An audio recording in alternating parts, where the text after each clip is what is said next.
सबसे पहला टॉपिक जो स्टार्ट कर रहे हैं नीति आयोग। कौन सा आयोग? नीति आयोग।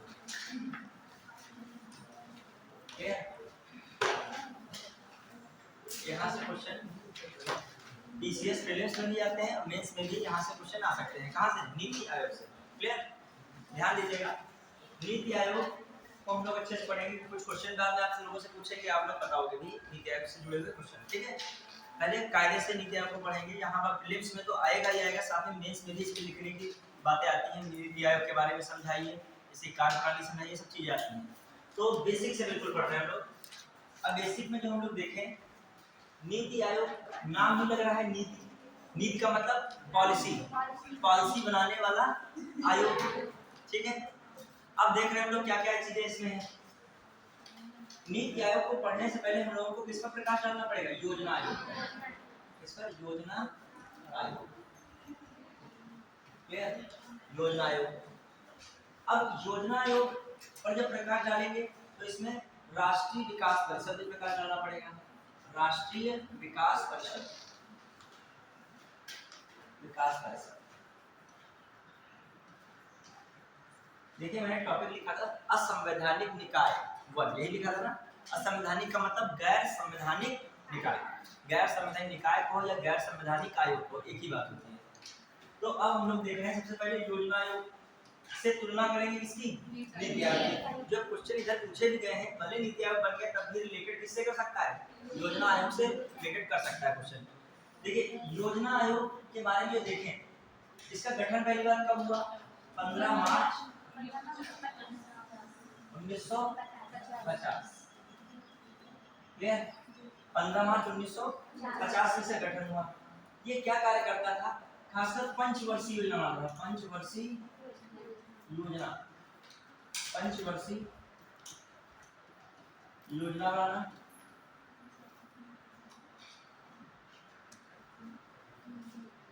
पंचवर्षीय योजना। इसी के साथ ही, पंचवर्षीय योजना के साथ ही क्या काम है?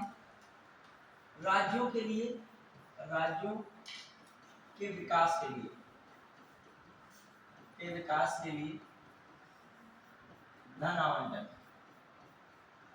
धन आवंटन की भी ये बात करता था, कितना किसको धन दिया जाए। ठीक है, अब देखो पंचवर्षीय योजना, आप जानते हो सबसे लास्ट वाली पंचवर्षीय योजना कौन सी रही है? 12वीं जो पंचवर्षीय योजना, लास्ट सबसे पंचवर्षीय योजना रही। तो योजना आयोग में एक चीज समझिए, जो योजना आयोग था वो जो विकास, जो प्रणाली थी इसकी, जो विकास प्रणाली थी ऊपर से नीचे की ओर थी। मतलब शीर्ष से आधार। विकास किस तरीके से था यहाँ पर? शीर्ष से आधार। देखिए शीर्ष से आधार विकास सही है कि आधार से शीर्ष विकास सही है? क्यों? क्योंकि शीर्ष से जब आधार विकास होगा तो आप आधार की चीजें बहुत सारी जान ही नहीं पाओगे, उनकी क्या समस्या है।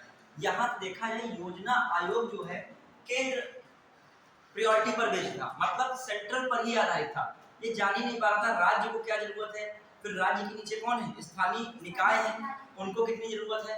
कह सकते हो इसमें सबको एक जैसा देगा कि हर राज्य के लिए क्या है? सबको एक करना, हर राज्य के साथ समान बिहेवियर, समान जो है व्यवहार। अब हर राज्य से समान व्यवहार हो सकता है? किसी राज्य को ज्यादा जरूरत है मदद की तो किसी राज्य को क्या है? कम है। तो उस आधार पर ये काम नहीं कर पा रहा था जिस हिसाब से इसको हर एक को देखना था। योजना में क्या प्रॉब्लम थी? ऊपर से नीचे की ओर था। तो यहाँ पर केंद्र और राज्यों का साथ नहीं मिल पा रहा है। केंद्र सर्वे सर्वा था,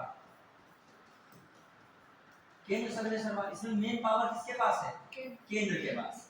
राज्यों से चीजें नहीं, जानकारी इतनी मिल पा रही है।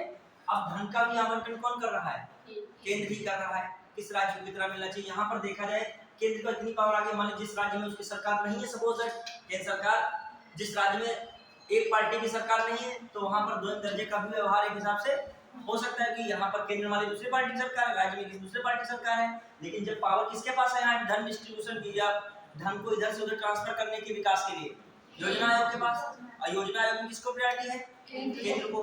अब आई योजना आयोग भी जो था मंत्रि परिषद, मंत्रि परिषद द्वारा पारित प्रस्ताव, मंत्रि परिषद द्वारा पारित प्रस्ताव से इसका गठन हुआ था। अब देखो, हालांकि योजना आयोग को मंत्रि परिषद द्वारा पारित प्रस्ताव से गठन का मतलब जो भी कार्यकारी एक ऐसा आयोग है, कैसा आयोग है, कार्यकारी आयोग, और जो भी कार्यकारी आयोग होता है उस समय भी मतलब कह सकते हो मंत्रि परिषद हो या सरकार हो, कह सकते हो मंत्रि परिषद का मतलब जो भी सरकार थी, सरकार से पारित जो भी प्रस्ताव हुआ उसके द्वारा किसका गठन हुआ, योजना। मतलब इसके लिए कोई अधिनियम था और ना ही इसके लिए संविधान में कोई जिक्र इस तरीके का किया गया था। क्लियर? इसको क्या किया गया, सरकार द्वारा प्रस्ताव पारित किया गया, उसी आधार पर इसका गठन किया गया था, योजना आयोग का। अब आइए, इसीलिए इसे क्या कहा जा रहा है, कार्यकारी आयोग या कार्यकारी निकाय, कार्यकारी निकाय। और जानते ही हो, कल ही मैंने बताया था कार्यकारी निकाय किसमें आएंगे, गैर संवैधानिक। किसमें आएंगे, गैर संवैधानिक, संवैधानिक निकाय, गैर संवैधानिक निकाय।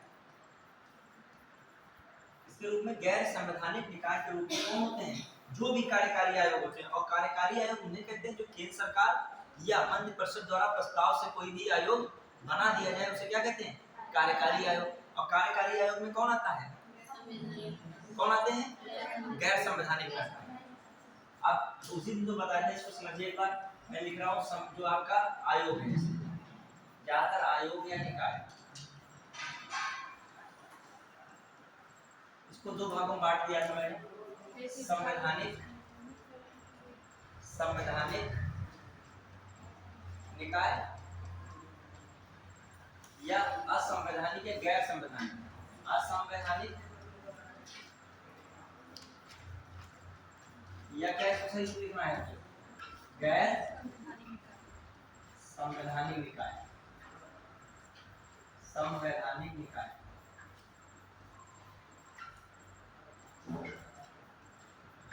और इसमें मैंने दो भागों में बांट दिया था। एक कौन किसको रखा था हमने, कार्यकारी, और दूसरे को हमने किसमें रखा था, कौन, वैधानिक, वैधानिक या विधिक, या इसे कह सकते हो सांविधिक। क्या कह सकते हो, सांविधिक। कंफ्यूज कभी मत होइएगा, तभी मैं लिख रहा हूँ, कंफ्यूजन का क्वेश्चन होगा। वहां जो नीति आयोग एक आयोग है, वहां लिखा हो सांविधिक आयोग, फिर लिखा हो गैर संवैधानिक आयोग, फिर लिखा हो संवैधानिक आयोग, और फिर लिखा हो इनमें से कोई नहीं, तो किसको टिक मारोगे, गैर संवैधानिक। किस पे टिक मारोगे, ना सांविधिक पे मारोगे ना संवैधानिक पे मारोगे, किस पे मारोगे। अब ये अंडरस्टूड है, गैर संवैधानिक में कौन सा ये हो सकता है, कार्यकारी। क्लियर? तो ये बताया था मैंने, ये किसी अधिनियम या कानून से बनते हैं, अधिनियम या कानून से बने हो, कानून से इनको शक्ति प्राप्त होती है। ठीक है, इसे मंत्रिपरिषद, मंत्रिपरिषद या कह लीजिए कैबिनेट द्वारा पारित प्रस्ताव, क्लियर, उसके द्वारा बनता है। और संवैधानिक, संविधान में वर्णन हो, संविधान में वर्णन हो, या क्या कहे संविधान संशोधन, संविधान संशोधन द्वारा संविधान में जोड़ा गया, जोड़ा गया। तो ये होते हैं क्या, संवैधानिक निकाय। तो अब देखिए, योजना आयोग को हम इसमें किसमें रख रहे हैं, किसमें रखना है योजना आयोग, गैर संवैधानिक, या इसे किससे रख सकता है, कार्यकारी। क्लियर? अब आ जाइए, योजना आयोग के बारे में हम लोगों ने बेसिक जाना। योजना के बारे में क्या, पंचवर्षीय योजना तैयार करता था। योजना तैयार करने के साथ साथ योजना के लिए धन जो आवंटित करना है उसका भी कार्य क्या था, योजना आयोग का ही था। फिर जो हम लोगों ने देखा कि इसमें जो कॉन्सेप्ट था, इसका अप्रोच था, दृष्टिकोण था, ऊपर से नीचे की ओर विकास करने का दृष्टिकोण क्या था, ऊपर से नीचे की ओर। और देखा जाए इसमें जो भागीदारी, राज्यों की भागीदारी नहीं है, राज्यों की भागीदारी नहीं है, भागीदारी नहीं है। क्लियर? इसमें राज्यों की भागीदारी नहीं। अब आ जाइए इसकी भागीदारी। अब देखो क्या है हमारा, इसका जो अध्यक्ष था, इसका अध्यक्ष, इसका पदेन अध्यक्ष, मतलब जो ऑलरेडी कोई ना कोई पद पर हो वही अध्यक्ष बन जाएगा। इसका पदेन अध्यक्ष कौन होगा? पीएम, प्रधानमंत्री। क्लियर? ये बेसिक बातें किसकी थी? योजना आयोग। क्लियर? पढ़े आगे?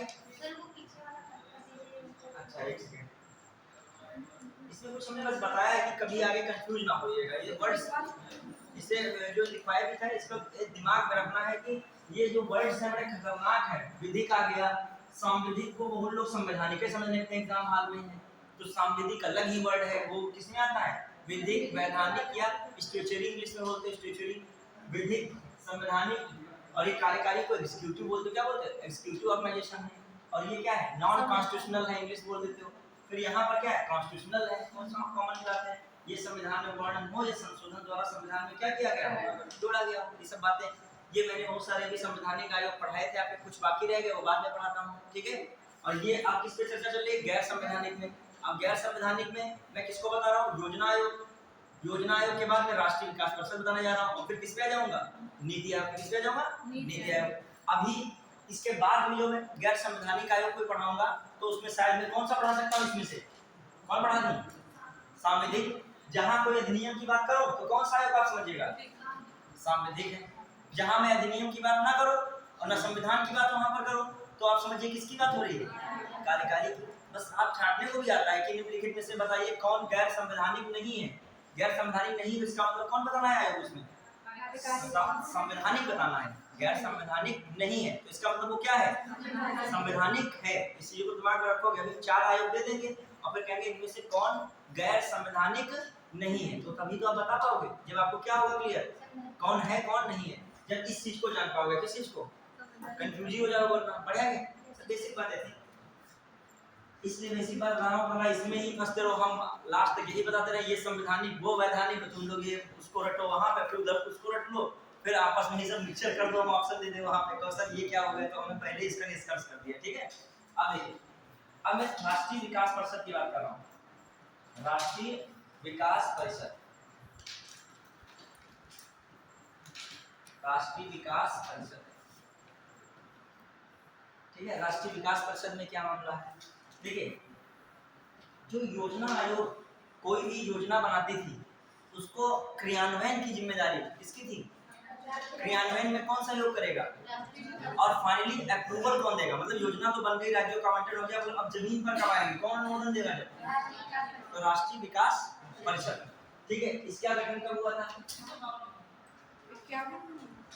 6 अगस्त 1952। इसका याद रखिएगा, ये भी क्वेश्चन आया है, पूछा गया है कि राष्ट्रीय विकास परिषद गठन ये भी कैसा है? कार्यकारी निकाय है, कार्यकारी आयोग, कार्यकारी आयोग कैसा है? वो कार्यकारी आयोग कौन सा? ये जो है आपका राष्ट्रीय विकास परिषद, ये कार्यकारी आयोग हो गया। अब ये इसको ये भी रखे, तारीख भी देख लीजिएगा 6 अगस्त 1952। अब कार्यकारी है तो कॉमन सी बात है, कैसा है? हो गया गैर संवैधानिक, संवैधानिक निकाय या असंवैधानिक निकाय, क्लियर। फिर आ जाइए, इसका मेन क्या काम था? इसका भी पदेन अध्यक्ष कौन रहता था? पदेन अध्यक्ष, पदेन अध्यक्ष कौन था? प्रधानमंत्री। प्रधान पदेन अध्यक्ष कौन है? प्रधानमंत्री, पदेन अध्यक्ष हो गया। फिर आइए, इसका कार्य क्या है?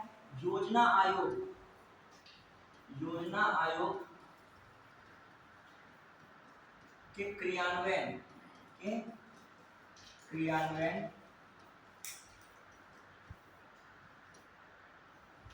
के लिए जिम्मेदार, के लिए उत्तरदायी,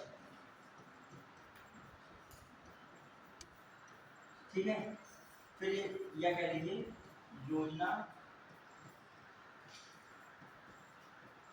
आयोग के कार्यों को अनुमोदन करना, के कार्यों को अनुमोदन करना, अप्रूवल देना, अनुमोदन करना। ये किसका काम है?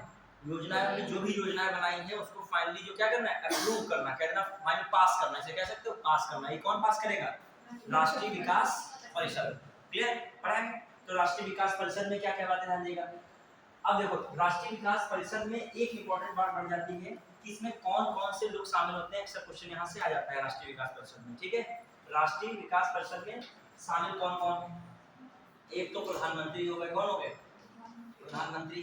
ठीक है, फिर मंत्रिपरिषद के सदस्य, मंत्रिपरिषद के क्या सदस्य,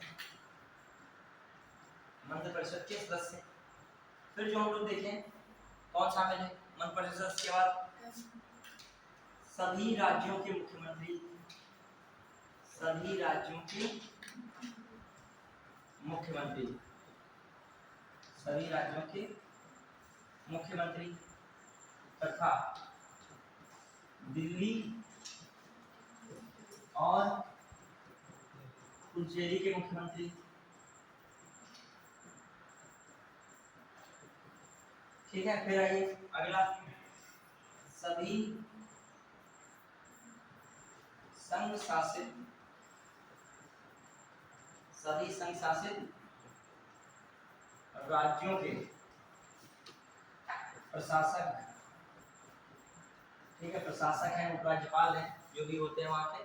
ठीक है, सभी संघ शासित राज्यों के क्या प्रशासक। ये कौन शामिल है, किसमें शामिल है, राष्ट्रीय विकास परिषद। ठीक है, नेशनल डेवलपमेंट कमेटी।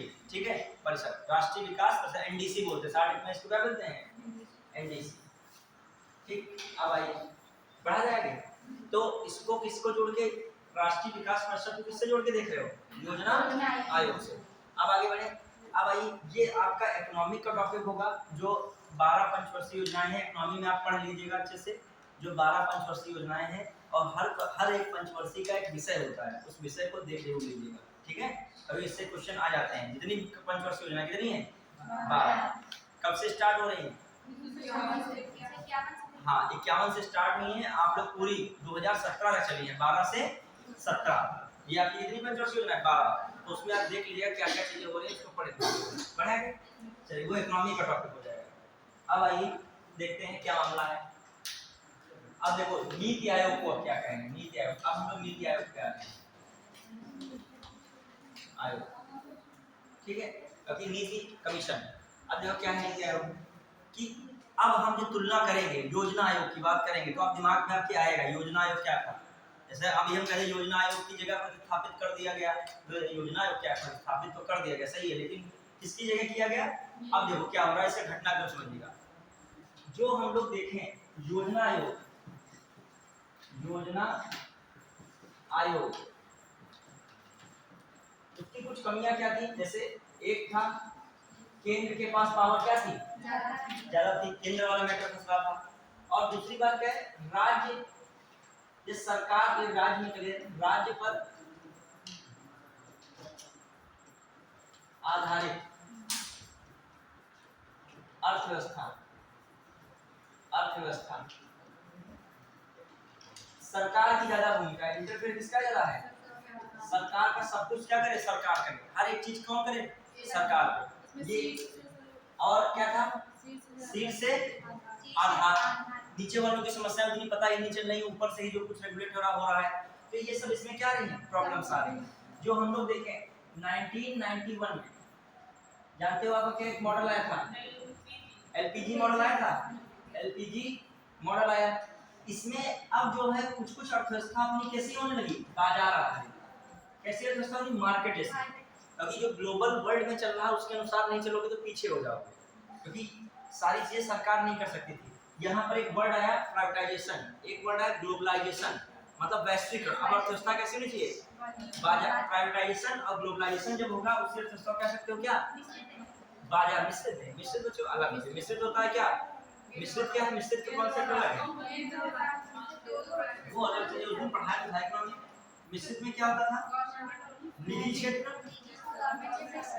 और कौन है, सार्वजनिक क्षेत्र, सार्वजनिक क्षेत्र, प्राइवेट सेक्टर और कौन है, गवर्नमेंट सेक्टर। इन दोनों का जो है सहयोग से कोई अर्थव्यवस्था चल रही है, उसे कहते हैं मिश्रित अर्थव्यवस्था। भारत की अर्थव्यवस्था कैसी है, मिश्रित है। ठीक है, अब पहले जो फोकस किया जा रहा था सार्वजनिक व्यवस्था, इस व्यवस्था में फोकस होता था, इससे इस पर। लेकिन अब धीरे धीरे बाजारीकरण पूरे विश्व में हो रहा है, व्यापार बढ़ रहा है, इधर उधर एक्सपोर्ट इंपोर्ट बढ़ रहा है। तो 1991 से जो नरसिम्हा राव की सरकार में एलपीजी मॉडल आया था, तो उसमें अब वो अर्थव्यवस्था में किसका यूज कर रहे हैं, बाजार, मतलब प्राइवेट सेक्टर ये सब करे। अब मान लीजिए गवर्नमेंट सेक्टर का है, गवर्नमेंट सपोज दैट मकान बनवाए, गवर्नमेंट नाली साफ कराए, गवर्नमेंट रोड साफ कराए, ठीक है, सब कुछ गवर्नमेंट करेगी।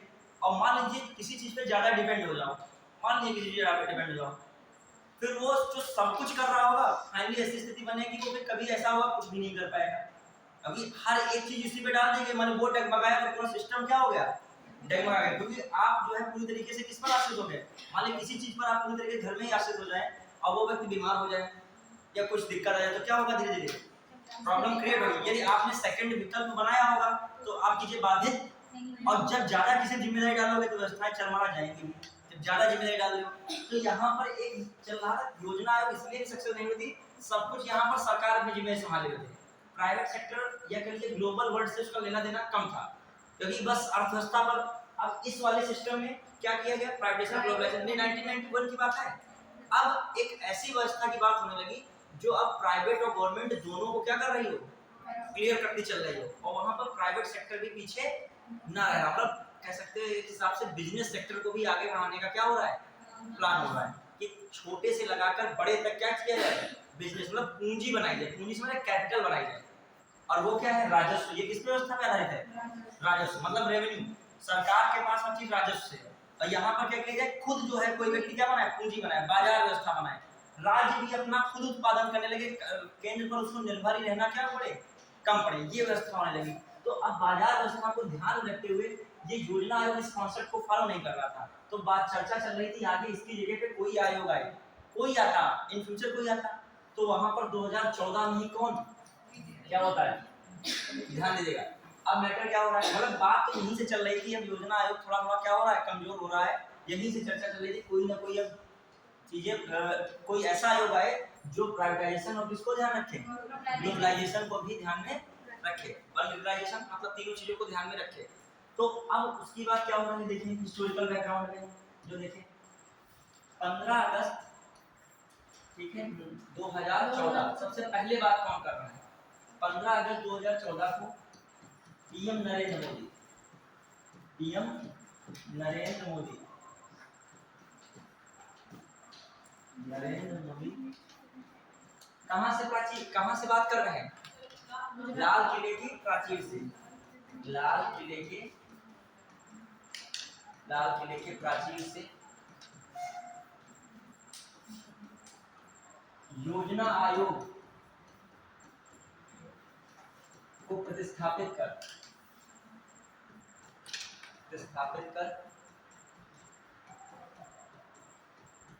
नीति आयोग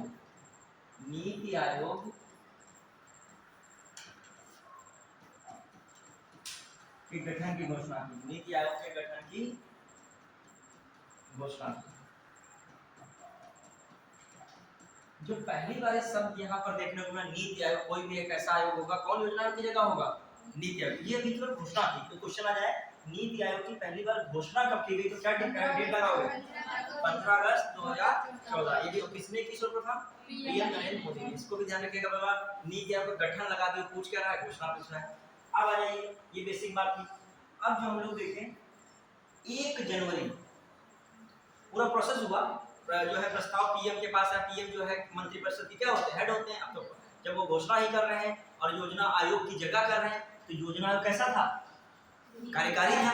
तो कॉमन सी बात है उसकी जगह पे कोई दूसरा आयोग आ जाएगा, किसकी इच्छा से, मंत्रिपरिषद की इच्छा से। ना उसमें संविधान में संशोधन करना पड़ेगा, ना ही कोई संसद में क्या बनाना पड़ेगा, कानून बनाना पड़ेगा, वो तो कौन पास कर सकता है। अभी नीति आयोग की जगह भविष्य में कोई और आयोग बना दिया जाएगा इसके स्थान पर, वो भी कोई सरकार कर सकती है।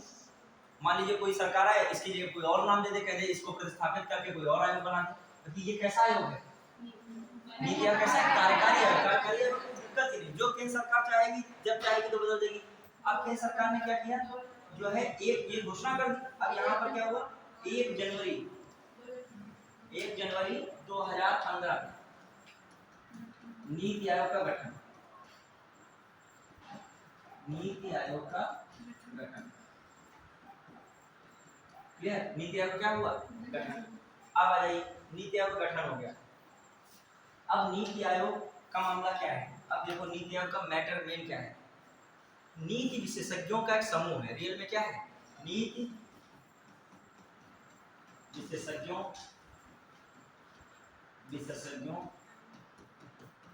का एक समूह,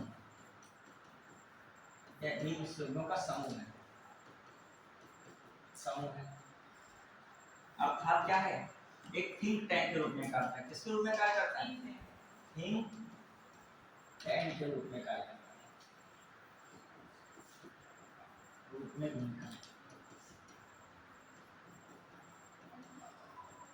देखो अब ये ना कोई योजना ऐसी मतलब क्या करेगा, बनाएगा, ये योजना में अपना सलाह देगा, सहयोग देगा, ठीक है, क्लियर। और ना ही राज्यों के लिए धन आवंटित, राज्यों के लिए धन आवंटित वित्त मंत्रालय करेगा। कौन करेगा?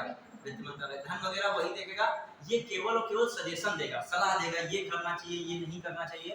तभी इसको क्या करेगा? Think tank. थिंक टैंक मतलब सोचने वाला, विचार करने वाला टैंक, ठीक है। तो क्वेश्चन स्टेटमेंट वाइज आते हैं। नीति आयोग के चार ऐसे 1 2 3 4 पॉइंट लिखे होंगे, फिर लिखेगा 1 2 1 2 3 4, इस तरीके के ऑप्शन जैसे आते हैं। तो वही स्टूडेंट कर पाएगा जो क्या कर रहा होगा, इसके बारे में बेसिक से उसे पता होगा। उसमें एक लाइन लिखी होगी, नीति आयोग थिंक टैंक के रूप में है, या थिंक टैंक में भूमिका है, तो बात क्या है? बिल्कुल सही है। अब आ जाइए, अब जो हम लोग इसको देखें, इसमें जो दृष्टिकोण है, अप्रोच है, इसकी दृष्टिकोण में क्या रखा गया है? Bottom to top. इसमें क्या है दृष्टिकोण? बॉटम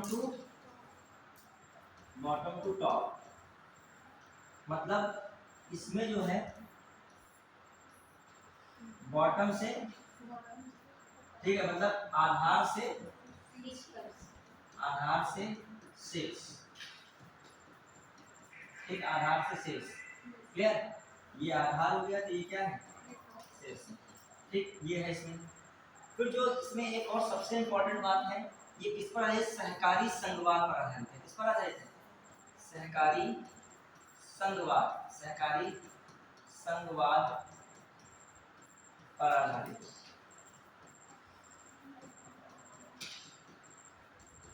ठीक है। सहकारी किस पर आधारित है? संघवाद। अर्थात इसमें क्या कही जा सकती है? राज्यों की भागीदारी है। किसकी भागीदारी है? राज्यों की भागीदारी, राज्यों की भागीदारी, राज्य पार्टिसिपेट इसमें मेन कर रहे हैं, क्लियर। अब जो देखें हम लोग, तो नीति आयोग में एक और बात लिखेगा, नीति आयोग का फुल फॉर्म भी लिखेगा। नीति आयोग जहां लोग लिखे हैं, कहां लिखे? नीति आयोग का फुल फॉर्म में भी लिख लेगा, नेशनल इंस्टीट्यूट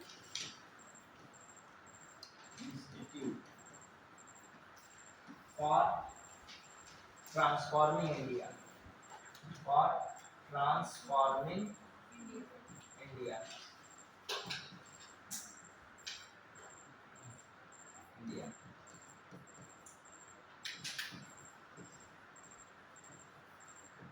ठीक है। National institute for transforming India, clear. ये किसका जो है? नीति आयोग का बेसिक है। नीति आयोग फिर नेशनल इंस्टीट्यूट, इसको कह सकते हैं राष्ट्रीय भारत परिवर्तन संस्थान, ठीक है, राष्ट्रीय भारत परिवर्तन संस्थान, या इंग्लिश ही रखो, फुल फॉर्म याद है, ठीक है। नीति आयोग का फुल फॉर्म भी पूछ सकता है, क्लियर।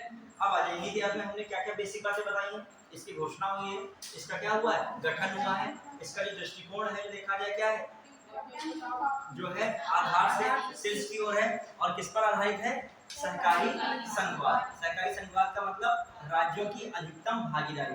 राज्यों की भागीदारी क्या होनी चाहिए? अधिकतम। न्यूनतम सरकार का हस्तक्षेप क्या रहे? प्रयास रहे उसमें न्यूनतम रहे। और भागीदारी किसकी हो? राज्यों की भागीदारी हो। और जो देखा जाए, जो उसमें रखा जाए, तो क्या बात की जा रही? सरकार का इंटरफेयर थोड़ा सा क्या हो? कम हो। जो इनोवेशन है, नॉलेज है, उसका जो है क्या हो? यूज ज्यादा हो। अब समझिए क्या क्या आधारित है, ये देखते हैं हम लोग।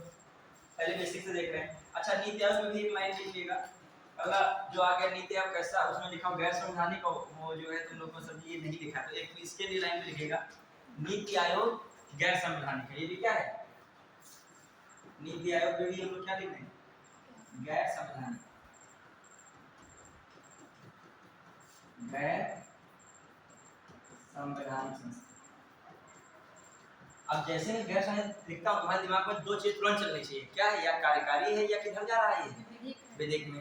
ठीक है, अब जो पता है तुम्हें कोई नियम पढ़ा ही नहीं तुमने इसके लिए, तो क्या है ये गैर संवैधानिक है और साथ साथ क्या है कार्यकारी आयोग। क्लियर। अब हम लोग देख रहे हैं बढ़े। अब देखो नीति आयोग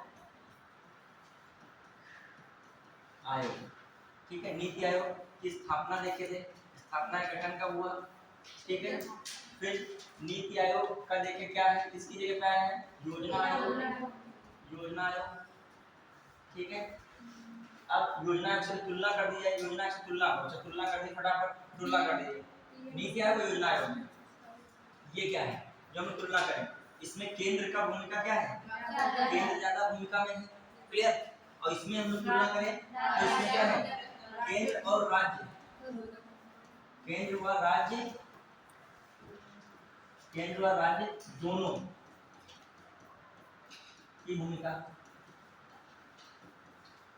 ठीक है, एक हिसाब से क्या है सहकारी संघवाद, क्या कह रहे हैं हम लोग सहकारी संघवाद, इसे कहते हैं सहकारी संघवाद। फिर आ जाइए, फिर दूसरी बात जो हम लोग कहें यहाँ पे क्या है, शीर्ष से आधार की आधार से शीर्ष, इसका दृष्टिकोण क्या था, शीर्ष से आधार था। ठीक है, और इसका दृष्टिकोण क्या है आधार से शीर्ष है, आधार से शीर्ष हो गया। क्लियर। फिर जो हम लोग देखें इसमें क्या क्या चीजें हैं, शीर्ष से आधार, इसमें जो देखें सचिव होता था, क्या होता था सचिव, और यहाँ पर जो है इसमें सीईओ रहने लगा, अधिकारी के रूप में कौन होता है सीईओ। ठीक है, नीति आयोग में क्या रहता है सीईओ। फिर ये धन आवंटन भी करते थे, धन आवंटन ये एक हिसाब से देखा थिंक टैंक है, धन आवंटन है, ये आपको विचार देंगे, थिंक टैंक के रूप में कार्य करेंगे, मतलब कुछ चीजें विचार कर देंगे। ठीक है, इसमें जो है केंद्र ज्यादा था, ये था इसमें किसका जो सेक्टर थोड़ा सा प्रभाव कम दिखेगा, किसका दिखेगा, इसमें प्रभाव ज्यादा केंद्र सरकार का था। जो इसमें प्रभाव देखें, जो मतलब सरकार के साथ देखें, सरकार का प्रभाव इसमें क्या है ज्यादा है, इसमें सरकार का प्रभाव क्या है कम है। ठीक है, क्या है कम, या कह लीजिए क्या है कम है। ये सब थोड़ा सा डिफरेंस है, किसमें डिफरेंस है, आखिर इसको जगह इसकी क्या जरूरत बनाने की है, तो जरूरत क्या है यही है। क्लियर। अब इसमें सरकार की भूमिका कम है। अब आइए कुछ और चीज देख रहे हैं। अब एक और बात, इसके दो हब केंद्र हैं, दो हब केंद्र के रूप में,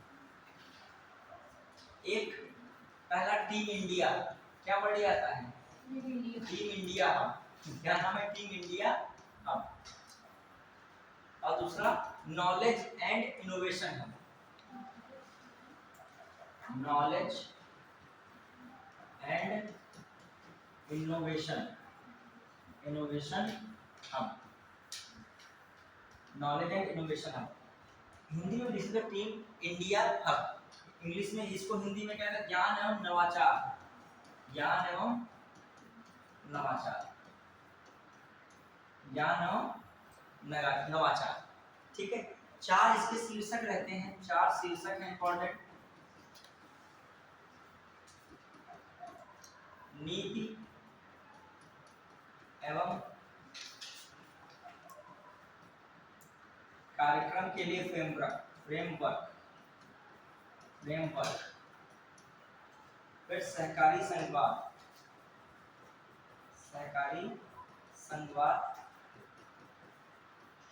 फिर मूल्यांकन, इसमें कौन आता है 1 2 और फिर 3 कौन है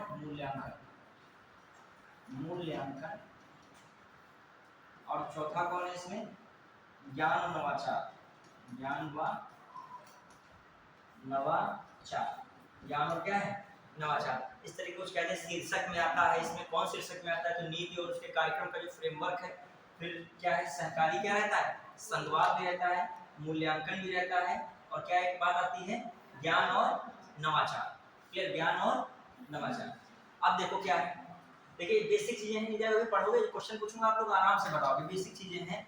नीति आयोग का सीधा मतलब यही है कि ऐसी नीतियां बनाओ जिससे क्या हो सके सभी क्षेत्रों में क्या हो सके विकास हो सके।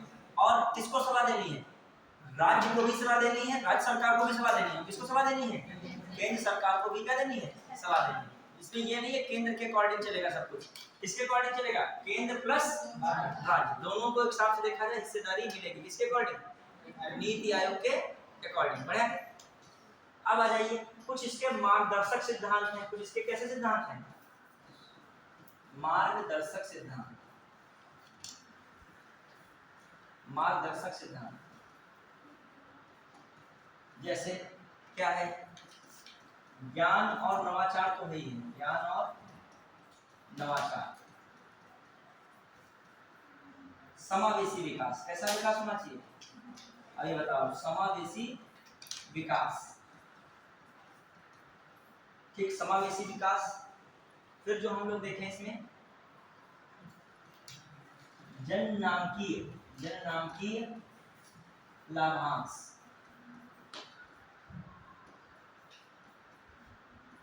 फिर जन सहभागिता, जन सहभागिता। सुशासन लिए, सुशासन। फिर जो देखें ग्राम विकास योजनाएं होंगी, ग्राम विकास योजना, ग्राम विकास कैसे हो प्लानिंग। ठीक है, तो इससे मैं कह रहा हूं ज्ञान और नवाचार, ज्ञान और नवाचार। जैसे कहने का मतलब ये है कि कैसे भी न कैसे लोगों को हर क्षेत्र में बढ़ाओ। जैसे कुछ लोग हैं केवल तैयारी नहीं कर सकते लेकिन उनका दिमाग कोई और क्षेत्र में है, जैसे मान लीजिए कुछ ऐसी प्रक्रिया बना दी किसान वहीं पर समझ लीजिए सपोज दैट आलू जो होता है, आलू से ही वहां पर कुछ ऐसा प्रकार का प्रोसेस, वहां फूड प्रोसेसिंग से कहते हो, चिप्स बनाने लगी जाए, खेत से ही क्या सप्लाई हो जाए, आलू से चिप्स। फॉर्मरों का एग्रीकल्चर सेक्टर का है अच्छा है, इधर एग्रीकल्चर लैंड है और थोड़ी दूर पर उससे रिलेटेड क्या है, फैक्ट्री है। फैक्ट्री मतलब उसी आलू की कोई इतना रेट नहीं है, वही आलू जो है कई प्रोसेस से गुजर कर चिप्स बनता है। वही देखो 10 रुपए का चिप्स पैकेट कितनी चिप्स होती है बताओ, उसमें नाइट्रोजन हवा भरी रहती है, बहुत कम चिप्स होती है। ठीक है, मान लीजिए बहुत कम चिप्स होती है और वही उसका रेट कितना 10 रुपया 20 रुपया। अभी कह दो आलू का रेट है, मतलब आलू जो है इतना ही मिल जाएगा, 20 रुपये में मौका लगेगा और चिप्स में इतना मिल रही है। तो ये क्या है, उसी आलू से ही तो है, एक हिसाब से क्या है, ये चीज फूड प्रोसेसिंग है। कुछ ऐसी टेक्निक बनी कि जो है रॉ मटेरियल से क्या बनने लगा। अब बताइए वही आप रोटी खाते हो, ठीक है, गेहूं से बन रही है, वही गेहूं का क्या रेट है, ढेर लगा रहता है, उस हिसाब से गांव के आ जाओगे। ठीक है, और उसी गेहूं से बढ़िया कैलोरी ब्रेड है, पता है कौन कौन सी ब्रांड ब्रेड की है, आप लेने जाओ 20 रुपए का पैकेट 30 रुपए का पैकेट, वो क्या है, अब गेहूं ना हो का पैकेट तैयार हो पाएगा क्या, मेन तो उसका बेसिक क्या है। तो ये भी बात उठती है कि ये जिस दिन एग्रीकल्चर लैंड किसमें बढ़ जाएगा, फूड प्रोसेसिंग में बढ़ जाएगा, उस दिन जो है ज्यादा चीजें क्या हो जाएंगी, डेवलप हो जाएंगी। लेकिन इसमें प्रॉब्लम ये है कि जो यहाँ से यहाँ के बीच का प्रोसेस है, इसमें टेक्नोलॉजी बहुत होनी चाहिए, स्मार्टनेस बहुत होनी चाहिए, लोगों के पास धन भी बहुत अच्छा खासा होना चाहिए। लेकिन उर्वरक और फर्टिलाइजर के लिए मौका लगता है किसान के पास धन नहीं, कम उतना नहीं हो पा रहा है। ठीक है, तो आगे की व्यवस्था कैसे करें। अमेरिका वगैरह में एग्रीकल्चर एक बिजनेस हो गया है, यहाँ पर एग्रीकल्चर एक उद्योग कहा जा रहा हो नहीं पा रहा है, लेकिन बाहर जो डेवलप्ड कंट्री है वहाँ पर एग्रीकल्चर क्या है, बिजनेस है। मतलब यहाँ पर एक एग्रीकल्चर को उस निगाह से देखते हैं कि मतलब जिसके मतलब कुछ ना कर पा रहा वही खेती कर रहा हो। कभी कभी होता है कि कोई लड़का जैसे 5 लड़के हैं किसी के कुछ नहीं कर पा रहे, फाइनली क्या करते हैं, खेती। वहाँ पर एक एग्रीकल्चर को दूसरे मोटिव में लिया गया है कि एक स्मार्टनेस, मतलब इंजीनियरिंग तरीके से, मतलब जो है बड़ी बड़ी क्रेन, उसको 2 दिन में पहले बीज अच्छा लेवल का डाला जाएगा, बढ़िया फसल तैयार हुई, मतलब एक ही दिन में बड़ी मशीन है साफ करके क्लियर कर दिया, ट्रक लगे, कंटेनर लगे, स्मार्टनेस तरीके से पहुंच गया। मतलब बिल्कुल जो है एग्रीकल्चर क्या किया गया है, एक बिजनेस बदल दिया गया। और यहाँ पर जब कुछ नहीं हो पाएगा तो क्या मानते हैं, चलो खेती करो कुछ रुपया आएगा। ठीक है, वहां पर सब कुछ करने के बाद शहर छोड़ के क्या करने आ रहे हैं, खेती करने आ रहे हैं।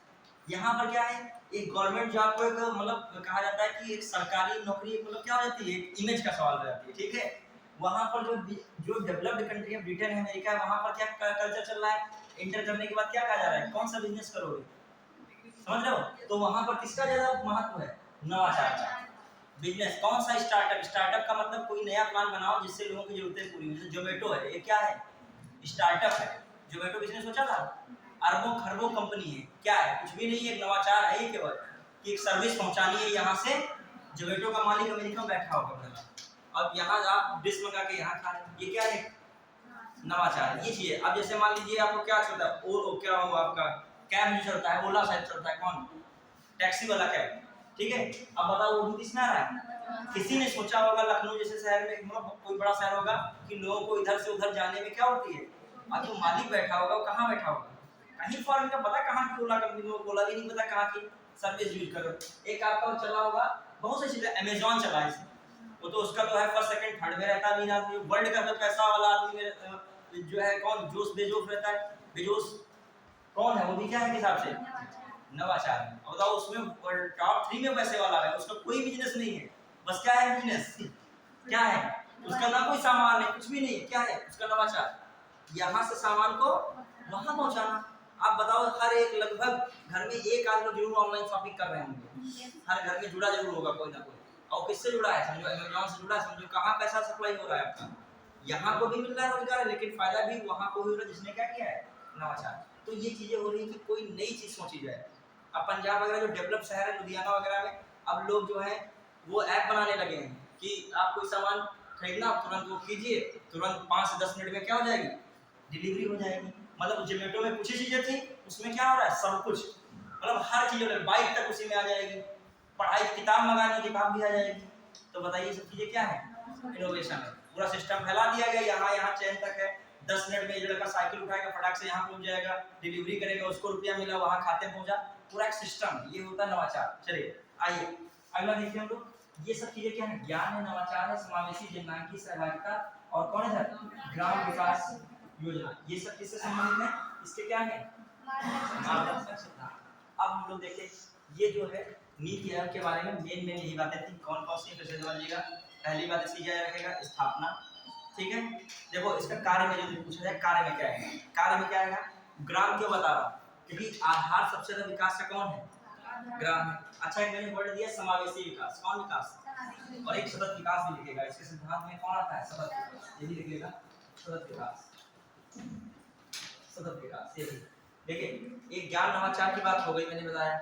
अब समावेशी विकास, इसको समझिए, समावेशी विकास किसे कहते हैं, ये मेंस में भी आता है, पेपर 2 में आता है, इसको पेपर 3 में आता है समावेशी विकास, इकोनॉमी में, ठीक है। देखिए समावेशी विकास क्या होता है, चाहे राज्य हो, चाहे देश हो, चाहे गांव हो, चाहे कस्बा हो, सभी क्षेत्र इसमें शामिल हो, चाहे अमीर हो, चाहे गरीब हो, चाहे सामाजिक भेदभाव, कोई भी प्रकार का, सामाजिक रूप से कम हो, चाहे आर्थिक रूप से कम हो, मतलब हर प्रकार के लोग इसमें शामिल किए जाएंगे समावेशी विकास में, समझ पाए, मतलब हर क्षेत्र के लोग, हर स्तर के लोगों का विकास ही कौन विकास कहलाता है, समावेशी विकास, क्लियर। तो ये भी किसका जो है कॉन्सेप्ट है, मार्गदर्शन कर रहा है नीति आयोग का। फिर जननांकी लाभांश से क्या समझते हो, कि कितनी ज्यादा जनसंख्या जो है वर्किंग पर है, समझ रहे हो, वर्क कर रही है, जो है कितना वहाँ वर्क कर रही है, तो खाली बेरोजगार तो नहीं है, तो जितना ज्यादा वर्किंग वाली जनसंख्या होगी वही क्या होगा, जननांकी लाभांश होगा। तो इसको बढ़ाना है, हर व्यक्ति कुछ ना कुछ करे, तो ये किसमें आ रहा है, जननांकी। फिर आएगा जन सहभागिता, भी इसका एक सिद्धांत है। जन सहभागिता मतलब कोई भी चीज बिना जन सहभागिता के संभव है, नहीं संभव है, क्लियर। फिर आ जाइए सुशासन, ये भी गुड गवर्नेंस भी किसका है, जो है मार्गदर्शक सिद्धांत है नीति आयोग का। फिर मैं इसमें कौन कह रहा हूँ, ग्राम विकास, मतलब जो भी ग्राम स्तर पर योजनाएं हैं, ग्राम में जरूरी चीजें हैं, उनको भी क्या किया ध्यान में रखा है। और ये सतत विकास, अब ये बहुत क्वेश्चन आता है यहाँ से, क्वेश्चन आता है सतत विकास को कौन, अपने वहां सतत विकास पर एक इंडेक्स जारी होता है, सतत विकास सूचकांक, सतत विकास सूचकांक, सतत विकास सूचकांक, ये कौन जारी करता है, याद रखिए कौन करेगा, नीति आयोग। कौन जारी करेगा, नीति आयोग। कुछ और सूचकांक से, अटल इनोवेशन मिशन, अटल इनोवेशन मिशन, ये क्वेश्चन शायद यूपीएससी 2019 में आया था, यूपीएससी या यूपीएससी किसी में आया था, 2019 में आया था। अटल नीति आयोग निम्नलिखित में से किससे संबंधित है, तो वहां पर 3 थे, तो किसको टिक मार देना था, अटल। देखो जो स्मार्ट स्टूडेंट होता वो किस चीज को पकड़ लेता, किस को काट के लग लेता, इनोवेशन। इनोवेशन मतलब नवाचार बोले तो कौन रहेगा नवाचार वाले, वहाँ चारों योजनाएं थी लिखी थी, ये मिशन वो मिशन, लेकिन अटल इनोवेशन मिशन क्यों टिक कर दिया गया, क्योंकि इसमें क्या छिपा है, इनोवेशन। ऐसे और भी चीजें पूछ सकता है। स्वास्थ्य संबंधी सूचकांक जारी करता है, स्वास्थ्य संबंधी सूचकांक, अगर स्वास्थ्य सूचकांक दूसरे कौन जारी करता है? प्लस वुमेन एम्पावरिंग इंडेक्स जारी करता है, वुमेन एम्पावरिंग माइनस शक्तिकरण इंडेक्स वगैरह जो है, फिर वुमेन एम्पावरिंग अवार्ड इंडेक्स ऐसे करके नाम आता है। और जो है सुशासन सूचकांक भी, तो सुशासन पे इसका जोर है कि नहीं? सुशासन देखा होगा बहुत सारे जो है राज्यों के इंडेक्स जारी रहा करता है। क्यों करता है? राज्यों का किस पर आधारित है? संघवाद। और कैसा? सहकारी। देखो सर, जैसे स्वास्थ्य में जारी किया, अपना केरल को फर्स्ट दे दिया, सिंधी राज्य कोई सबसे लास्ट में, नॉर्थ ईस्ट या नॉर्थ में कोई आ गया, मान ली बिहार आ गया। अब बिहार पीसीडी है तो इसका मतलब ये नहीं है कि बिहार निराश हो जाएगा पीसीडी। बिहार को सोचना चाहिए कि कैसे हम स्वास्थ्य सेवाएं क्या करें, बेहतर करें। अब जब बेहतर सोचोगे तो अपने राज्य में स्वास्थ्य सेवाएं क्या करोगे, अच्छी करोगे। अब बताइए राज्यों का विकास होगा कि नहीं होगा स्वास्थ्य क्षेत्र में? तो ये प्रतिस्पर्धा पैदा कर देगा, राज्यों के बीच क्या कर देगा, कंपटीशन कर देगा कि आपसे वो राज्य आगे। मतलब निकाला सतत सूचकांक, सतत विकास सूचकांक, कहाँ लिखा सतत विकास, इस ये निकाला। इसमें जो है 16 पे निकालता है, कितने निकालता है ध्यान दीजिएगा, 16 बिंदुओं पर निकाल, ये सतत विकास सूचकांक जो नीति आयोग निकालता है कितने पे निकालता है? अब इसको समझिए सतत विकास, इतना टाइम नहीं है मेरा, सतत विकास में खो जाएंगे, एक अलग ही टॉपिक है, इकोनॉमी का टॉपिक है। वैसे सतत विकास कितने सूचकांक, सतत विकास के अंतर्गत कितने विकास रखे गए हैं? 17। कितने रखे गए समझिए। जो विश्व में यूएनडीपी निकालता है, कौन? UNDP, united nation development programme के थ्रू एक निकलता है एसडी। मेन भूमिका किसकी होती है? एसडीएसएन। मेन कौन निकालता है? Sustainable development solution network. Main कौन निकालेगा? एसडीएसएन। कौन निकालेगा? एसडीएसएन। कौन निकालता है? एसडीजी गोल्स, एसडीजी इंडेक्स इसे कहते हैं, एसडीजी इंडेक्स। क्या कहते हैं? SDG index. कौन निकालता है? एसडीएसएन। ये प्रसन्नता सूचकांक भी निकालता है, हैप्पीनेस इंडेक्स। इसको क्या कहते हैं? Sustainable development solution network. कोई आप इतना टेंशन ना लीजिए, जो विश्व स्तर पर एक निकलता है वो सूचकांक क्या कहते हैं? एसडीजी इंडेक्स, सतत विकास लक्ष्य, सतत विकास लक्ष्य सूचकांक। क्या कहते हैं? सतत विकास लक्ष्य सूचकांक। ये विश्व स्तर पर निकाला है। किस स्तर पर निकालता है? विश्व स्तर पर। कितने पे निकाला? 17। कितने पे निकलता है? 17। क्योंकि जो 17वां होता है 17, वो वैश्विक भागीदारी होती है। किसकी भागीदारी? वैश्विक भागीदारी। ठीक है, पहला कोई बताएगा सबसे पहला सूचकांक कौन होता है? बताइए बताइए। पहला गरीबी होता है, भुखमरी होता है? बताइए बताइए। दूसरा क्या होता है? पहला गरीबी, फिर क्या है? भुखमरी। तीसरा क्या बेहतर हो? स्वास्थ्य। फिर क्या होगा? शिक्षा। अब तो शिक्षा होगी तभी लैंगिक क्या आएगी? समानता। मतलब समझिए, जैसे भुखमरी है, गरीबी है, भुखमरी है, स्वास्थ्य है, शिक्षा है, लैंगिक समानता है। ठीक है, ये सब चीजें जो हैं समझना, स्वच्छ जल है, ऊर्जा की व्यवस्था है, सतत शहर है, पर्यावरण बेहतर हो, ये सब किसमें बताया गया है? सतत सूचकांक। किसमें बताया गया है? और ये कितने लक्ष्य ऐसे रखे गए? 17। तो ऐसे भारत में इसमें कौन इंडेक्स निकालता है? मैं कह रहा हूँ नीति आयोग। कौन निकालता है? लेकिन कितने लक्ष्यों पर? 16। क्योंकि 17वां कौन है? वैश्विक साझेदारी। तो भारत में कौन सी वैश्विक साझेदारी होगी? राज्यों के बीच में कौन सी वैश्विक साझेदारी है? तो कितने निकालता है? 16। क्लियर? देखिए, आप जो सतत विकास 17 लिखे जाएंगे तो उसमें टाइम बहुत लग जाएगा। ये किसका विषय हो जाएगा? टॉपिक ही अलग है एसडीजी। फिर हम लोग इकोनॉमी तरफ, दूसरी जगह एनवायरनमेंट और इकोनॉमी का टॉपिक स्टार्ट हो जाएगा। हम लोग पढ़ कौन सा रहे? पॉलिटी। तो पॉलिटी में जितना आया है उतना पढ़िए। ठीक है, हमने तब भी आपको थोड़ा बता दिया कि नीति आयोग कौन कौन इंडेक्स निकाल रहा है। एसडीजी निकालते तो बहुत सारे हैं, खास कर कौन है? एसडीजी है। फिर कह सकते हो स्वास्थ्य वाला निकाल सकता है, सुशासन वाला भी निकाल सकता है। और कौन इधर है जो अभी एक और मैंने बोला था, अटल इनोवेशन मिशन संबंधित जानकारी वगैरह कौन निकालता है? नीति आयोग। क्लियर? पढ़ा गया। अब हम कुछ क्वेश्चन नीति आयोग से पूछे, आप लोग बताओगे? लगभग बता दोगे। ठीक है, कॉन्सेप्ट की चीज थी, ये टॉपिक था कॉन्सेप्ट। फैक्ट वाला कम है, फैक्ट शुरू में बसते हैं, बाकी क्या है? कॉन्सेप्ट। क्लियर? अब जो इसको मूल रूप से देखें, नीति आयोग को मूल रूप समझें, तो पहली बात नीति आयोग में कौन कौन से पॉइंट्स इंपॉर्टेंट है, जैसे मैंने लिखा नीति आयोग में। सबसे पहले इसके लिए स्थापना या गठन, सिंपल है, स्थापना या गठन, दिमाग में तुम्हारे आ गया होगा, मैं पॉइंट लिख रहा हूँ दिमाग में आ गया। फिर आई एक इंपॉर्टेंट पॉइंट दृष्टिकोण, क्या है दृष्टिकोण, दृष्टिकोण भी समझ गए होंगे, क्लियर। फिर एक और आया था उद्देश्य, कौन, सहकारी संघवाद, ठीक है, सहकारी संघवाद। हब, हब के रूप में कौन था, दो, टीम इंडिया और नॉलेज और इनोवेशन। अब एक चीज और लिखे, संरचना लिखेगा, फिर नीति आयोग सब हो जाएगा। संरचना, स्ट्रक्चर लिखे, कौन है स्ट्रक्चर, संरचना।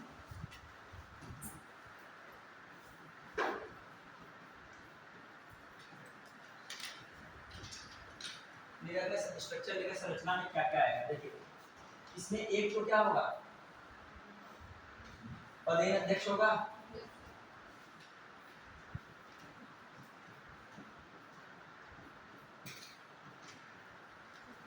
पदेन अध्यक्ष कौन है, डीएम है, ये तो पता ही होगा।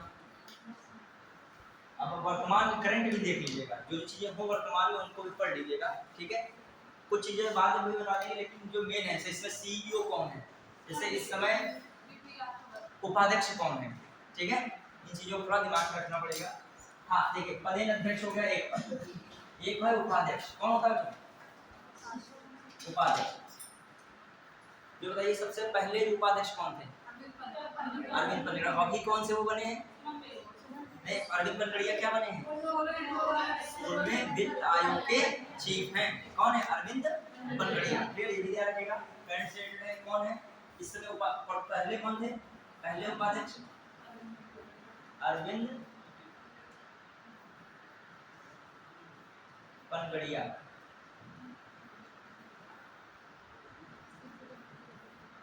अरविंद पनगड़िया, ठीक है, अरविंद पनगड़िया है। और आइए वर्तमान में कौन चल रहे हैं, कौन है, सुमन बेरी है, देखो चेंज हो गया क्या, सुमन बेरी चल रहे होंगे, ठीक है, सुमन बेरी।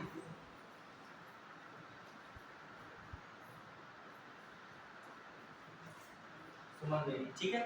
याद रखिए क्वेश्चन आता है नीति आयोग का उपाध्यक्ष का स्तर क्या होता है, वरीयता क्रम होता है, कैबिनेट मंत्री का स्तर होता है, किसका स्तर मिलता है, ठीक है, सुमन बेरी को कौन सा स्तर मिला है, कैबिनेट मंत्री का स्तर, कैबिनेट मंत्री का स्तर, किसका स्तर है इनको, कैबिनेट मंत्री का स्तर किसके पास है, सुमन बेरी, क्लियर। फिर आइए पूर्णकालिक सदस्य इसमें होते हैं, फुल टाइम मेंबर कितने होते हैं, 4 पूर्णकालिक होते हैं, एक होते हैं अंशकालिक, पार्शियल टाइम। अंशकालिक कितने सदस्य होते हैं, कालिक 2 सदस्य होते हैं। फिर मंत्रि परिषद से कितने सदस्य लिए आते हैं, 4 सदस्य। मंत्रि परिषद से कितने लिए जाएंगे, मंत्रि परिषद से कितने सदस्य, 4 सदस्य। और मंत्रि परिषद से ही या केंद्रीय मंत्री के रूप में, केंद्रीय मंत्री के रूप में 2 विशेष आमंत्रित सदस्य, कितने होते हैं, 2 विशेष आमंत्रित सदस्य, आमंत्रित सदस्य। कैसे सदस्य होते हैं, कितने होते हैं आमंत्रित सदस्य, विशेष आमंत्रित सदस्य कितने होते हैं, 2, कितने होते हैं, 2। और फिर एक कौन होता है इसमें, CEO, chief executive officer. CEO कौन है इसमें, बीवीआर सुब्रमण्यम, कौन है, बीवीआर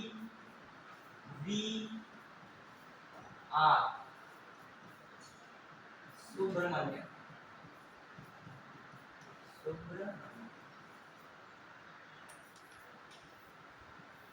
सुब्रमण्यम जो है, बीवीआर क्या है, सुब्रमण्यम क्या है, बीवीआर सुब्रमण्यम क्या है, सीईओ है, क्या है, सीईओ। कौन हो गया, बीवीआर तो वर्तमान के नाम याद रखिएगा। तो ये आपका क्या हो गया, ये क्या हिसाब से स्ट्रक्चर है, किसका, नीति आयोग का, क्लियर। हाँ, और तो बताया ही था हमने कौन कौन सा होते हैं इसमें, वो लिखवाई दिया शुरू में। इसके भी सबसे याद रखेगा, लिख देगा सभी राज्यों के मुख्यमंत्री इसमें शामिल होते हैं। सभी राज्यों के क्या होंगे इसमें? मुख्यमंत्री। सभी राज्यों के क्या हो सकते हैं? मुख्यमंत्री। और थोड़ा किसके जोड़कर? दिल्ली और पुडुचेरी।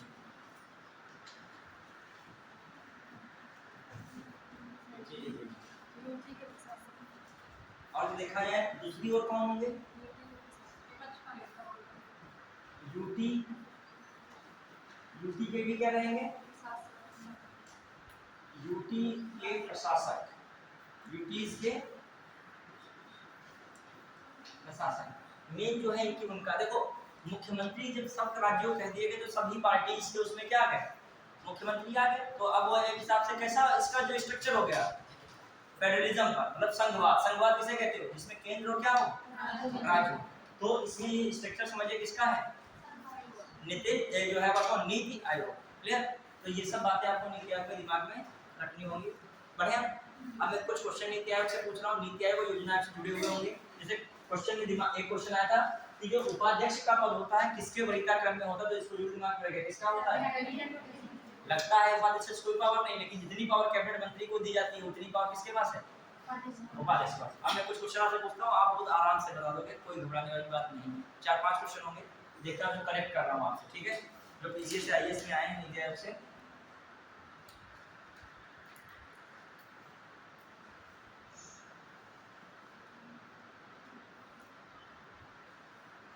बताइएगा। आया था क्वेश्चन। हाँ एक और लिखिएगा, ये उपाध्यक्ष है, इसकी लिखे नियुक्ति कौन करेगा? बताइए। पीएम करेगा। कौन करेगा? लिख लो इसको। उपाध्यक्ष की नियुक्ति कौन करेगा? फिर क्वेश्चन पूछें। ये प्रदेश अध्यक्ष है ना पीएम, इसकी नियुक्ति कौन करता है? पीएम। इसकी तो नियुक्ति होगी नहीं, क्योंकि वो अपने आप जो पीएम होगा वही क्या बन जाएगा? नीति आयोग क्या बन जाएगा? अध्यक्ष। तो लिख लेगा इसकी नियुक्ति कौन करेगा? एक लाइन लिखो, उपाध्यक्ष की नियुक्ति पीएम करता है। उपाध्यक्ष की नियुक्ति पीएम करता है। उपाध्यक्ष की नियुक्ति कौन करता है? पीएम।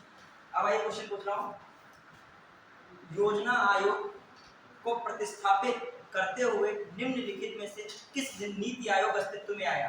सुन लीजिए कायदे से। योजना आयोग को प्रतिस्थापित करते हुए, तभी मैं थोड़ा सा हिंदी वर्ड प्रतिस्थापित लिखाता हूँ, क्योंकि बहुत सरल सरल वर्ड लिखाओगे तुम जाने नहीं पाओगे प्रतिस्थापित है क्या होता है वहाँ पे। क्लियर? प्रतिस्थापित का मतलब उसकी जगह पे ट्रांसफर। ठीक है? फिर योजना आयोग को प्रतिस्थापित करते हुए निम्नलिखित में से किस दिन नीति आयोग अस्तित्व में आया? पहला लिखा है 15 अगस्त 2014। ये नहीं तुरंत है उस पर टिक मार देना, वो घोषणा है। फिर अगला क्या लिखा है? 6 दिसंबर 2014, 1 जनवरी 2015, 26 जनवरी 2015। झारखंड बेसिस में आता क्वेश्चन। फिर बताइएगा योजना आयोग का अंत किस प्रधानमंत्री ने किया? नरेंद्र मोदी, मोरारजी देसाई, अटल बिहारी वाजपेयी। आपके कौन कर रहा है? ठीक है, अभी आया था यूपी विशेष 15 में। फिर भारत में नीति आयोग की स्थापना जनवरी 2015 में की गई, डैश लिखा है। जनवरी 2015 में की गई, डैश लिखा है। ये आरओ में क्वेश्चन आया था। ए ऑप्शन समझ में फिर सुन लिया। भारत में नीति आयोग की स्थापना जनवरी 2015 में की गई, डैश लगा है।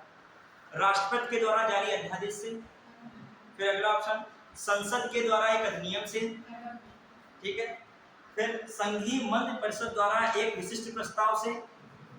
संघीय मंत्रि परिषद द्वारा एक प्रस्ताव से, कह लीजिए विशिष्ट प्रस्ताव से। और फिर लिखा इनमें से कोई नहीं। ये जो मंत्रि परिषद कहाँ की होगी? संघीय मंत्रि परिषद द्वारा प्रस्ताव से। विशिष्ट लगा दिया, घबराने कौन सी बात है? प्रस्ताव में क्या हो गया? विशिष्ट। कोई अतिथि है उसको तुमने विशिष्ट अतिथि कह दिया, तो कौन सा मतलब अतिथि बेचारा बदल गया क्या? और खुश करने के लिए प्रस्ताव है, वो कैसा प्रस्ताव हो गया? विशिष्ट प्रस्ताव। थोड़ा बहुत शब्द में इतना घबराया ना करो। कौन सा ऑप्शन हो गया? सी। अब ये आरओ क्वेश्चन आया था, बताइए। अब जो जिसको कॉन्सेप्ट नहीं पता वो अब संसद के अधिनियम ढूंढ रहा है, तो किसको टिक मार दे वहां पर? सिंपल क्वेश्चन है। आइए अगला क्वेश्चन।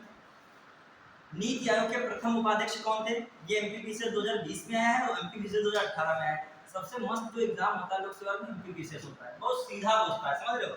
ये नहीं पूछेगा अपने वहां सेंटेंस बना के पूछेगा, एक सेंटेंस ये लो नीति आयोग का, दूसरा सेंटेंस देगा, वहां सीधे पूछेगा नीति आयोग का प्रथम उपाध्यक्ष कौन है बताओ। कौन है? कोई क्वेश्चन आपने पढ़े तो नॉर्मल बता लोगे। योजना आयोग की स्थापना कब हुई थी? 10 मार्च 1950, 15 मार्च 1950, 16 मार्च 1950, 20 मार्च 1950। डेट जरूर याद रखिएगा। तभी मैंने कहा है डेट, ये भी आया था क्वेश्चन, बीपीएससी में आया था, ठीक है। मैं बताया भी कौन एग्जाम में कौन दिखे। फिर आइए यूपी पीसीएस 2018 में आया था, यूपी पीसीएस प्री 2018 में। जब पीसीएस का लेवल चेंज होना शुरू हुआ 21 से का, जैसे देखा जाए 20 से पहले के देखोगे पेपर में तुमको जो पढ़ रहा है, जो 23-24 की फाइट में है, उसको अंदाजा लगेगा 20 और 19 में क्या था। जो पढ़ ही नहीं रहा उसको 20-19 वाला भी क्या लगेगा, कठिन लगेगा, वो भी लगेगा बहुत स्थिति। ठीक है, देखिए क्या लिखा, निम्नलिखित में से कौन एक संविधानेतर संस्था है? संविधानेतर का तो समझते हो, इंग्लिश वर्ड देख लेना, संविधान से इतर, इंग्लिश में वर्ड होगा नॉन कॉन्स्टिट्यूशनल। क्या आएगा इसको, क्या लिखोगे? Non constitutional. अब ऑप्शन लिखा है संघ लोक सेवा आयोग, संघ लोक सेवा आयोग है कि नहीं है? संवैधानिक संस्था है, नॉन कॉन्स्टिट्यूशनल। क्यों? संवैधानिक के कौन से आर्टिकल में आता है संघ लोक सेवा आयोग? 315। किसमें आता है? 315। फिर आइए अगला लिखा है वित्त आयोग, किस आर्टिकल में? 280। तो कॉमन सी बात, ये भी कैसे संस्था होगी? संवैधानिक, तो नॉन कॉन्स्टिट्यूशनल नहीं। फिर आइए अगला लिखा है निर्वाचन आयोग, आर्टिकल बताइए, आर्टिकल 324, आर्टिकल 7 बताइए, रिवाइज कीजिए पूरा। और फिर लिखा है नीति आयोग, ये क्या है? संवैधानिक संस्था कौन है इसमें? नीति आयोग। क्लियर? निम्नलिखित में से कौन सा एक संवैधानिक संस्था है? वही बार बार क्वेश्चन आया तो सिंपल है, वित्त आयोग लिखा है, नीति आयोग लिखा है, निर्वाचन आयोग लिखा है, अंतरराज्यीय परिषद लिखा है। अब बताओ अंतरराज्यीय परिषद कैसी संस्था है? संवैधानिक। क्यों संवैधानिक है? क्योंकि किस आर्टिकल में आ रही थी? 263 में। किसमें आ रही थी? तो कैसी संस्था हो गई? जिसके लिए भी कोई आर्टिकल आ जाए वो कैसी संस्था बन गई? संवैधानिक। जिसके लिए कोई आर्टिकल नहीं आ रहा, गैर संवैधानिक। फिर देखो अधिनियम तो नहीं आ रहा है, अधिनियम आ रहा है तो कैसे संस्था बन गई? अधिनियम भी नहीं आ रहा तो कैसे संस्था बन गई? फिर आ जाइए अगला क्वेश्चन दिया था, अब इसमें बार बार वही क्वेश्चन आया है, कौन संवैधानेतर संस्था है, कौन संवैधानेतर नहीं है। यही आप बार बार उसको नहीं पढ़ेंगे, आप जानते हो, क्लियर हो चुका है। उसमें कहेगा संविधान का कौन सा अंग नहीं है, तो अंग नहीं जो क्या होगा? जो संवैधानिक संस्था नहीं होगी वही संविधान का अंग। नीति आयोग है संविधान का अंग? नहीं है।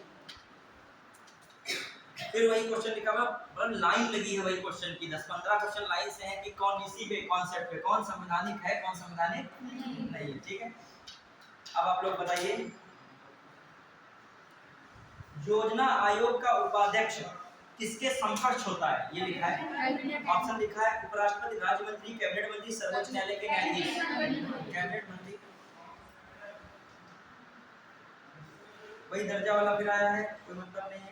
हाँ अब बताइए, बहुत अच्छा क्वेश्चन है, आईएएस में प्री में आया था क्वेश्चन, निम्नलिखित में से किन निकायों को संविधान में उल्लेख नहीं किया गया है?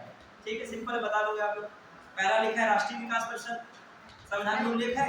राष्ट्रीय विकास परिषद का उल्लेख है? नहीं है। क्यों? क्योंकि अभी ये कैसा निकाय है? गैर। अभी तो मैंने पढ़ा है राष्ट्रीय विकास परिषद कब स्थापना हुई थी? कब? इस तारीख 1 अगस्त 1952। फिर आइए अगला लिखा है योजना आयोग, संवैधानिक है? नहीं, ये भी नहीं है। फिर अगला क्षेत्रीय परिषद है, ये संवैधानिक तो नहीं है, मतलब वैधानिक है वो अलग चीज, संवैधानिक समझ पा रहे हो? अरे संविधान में जो आती है वो चीजें संवैधानिक है, अब वो संविधान में नहीं आ रही वो क्या है? गैर संवैधानिक। वो अलग बात है, वैधानिक है या वो क्या है? विधिक कार्यकारी है।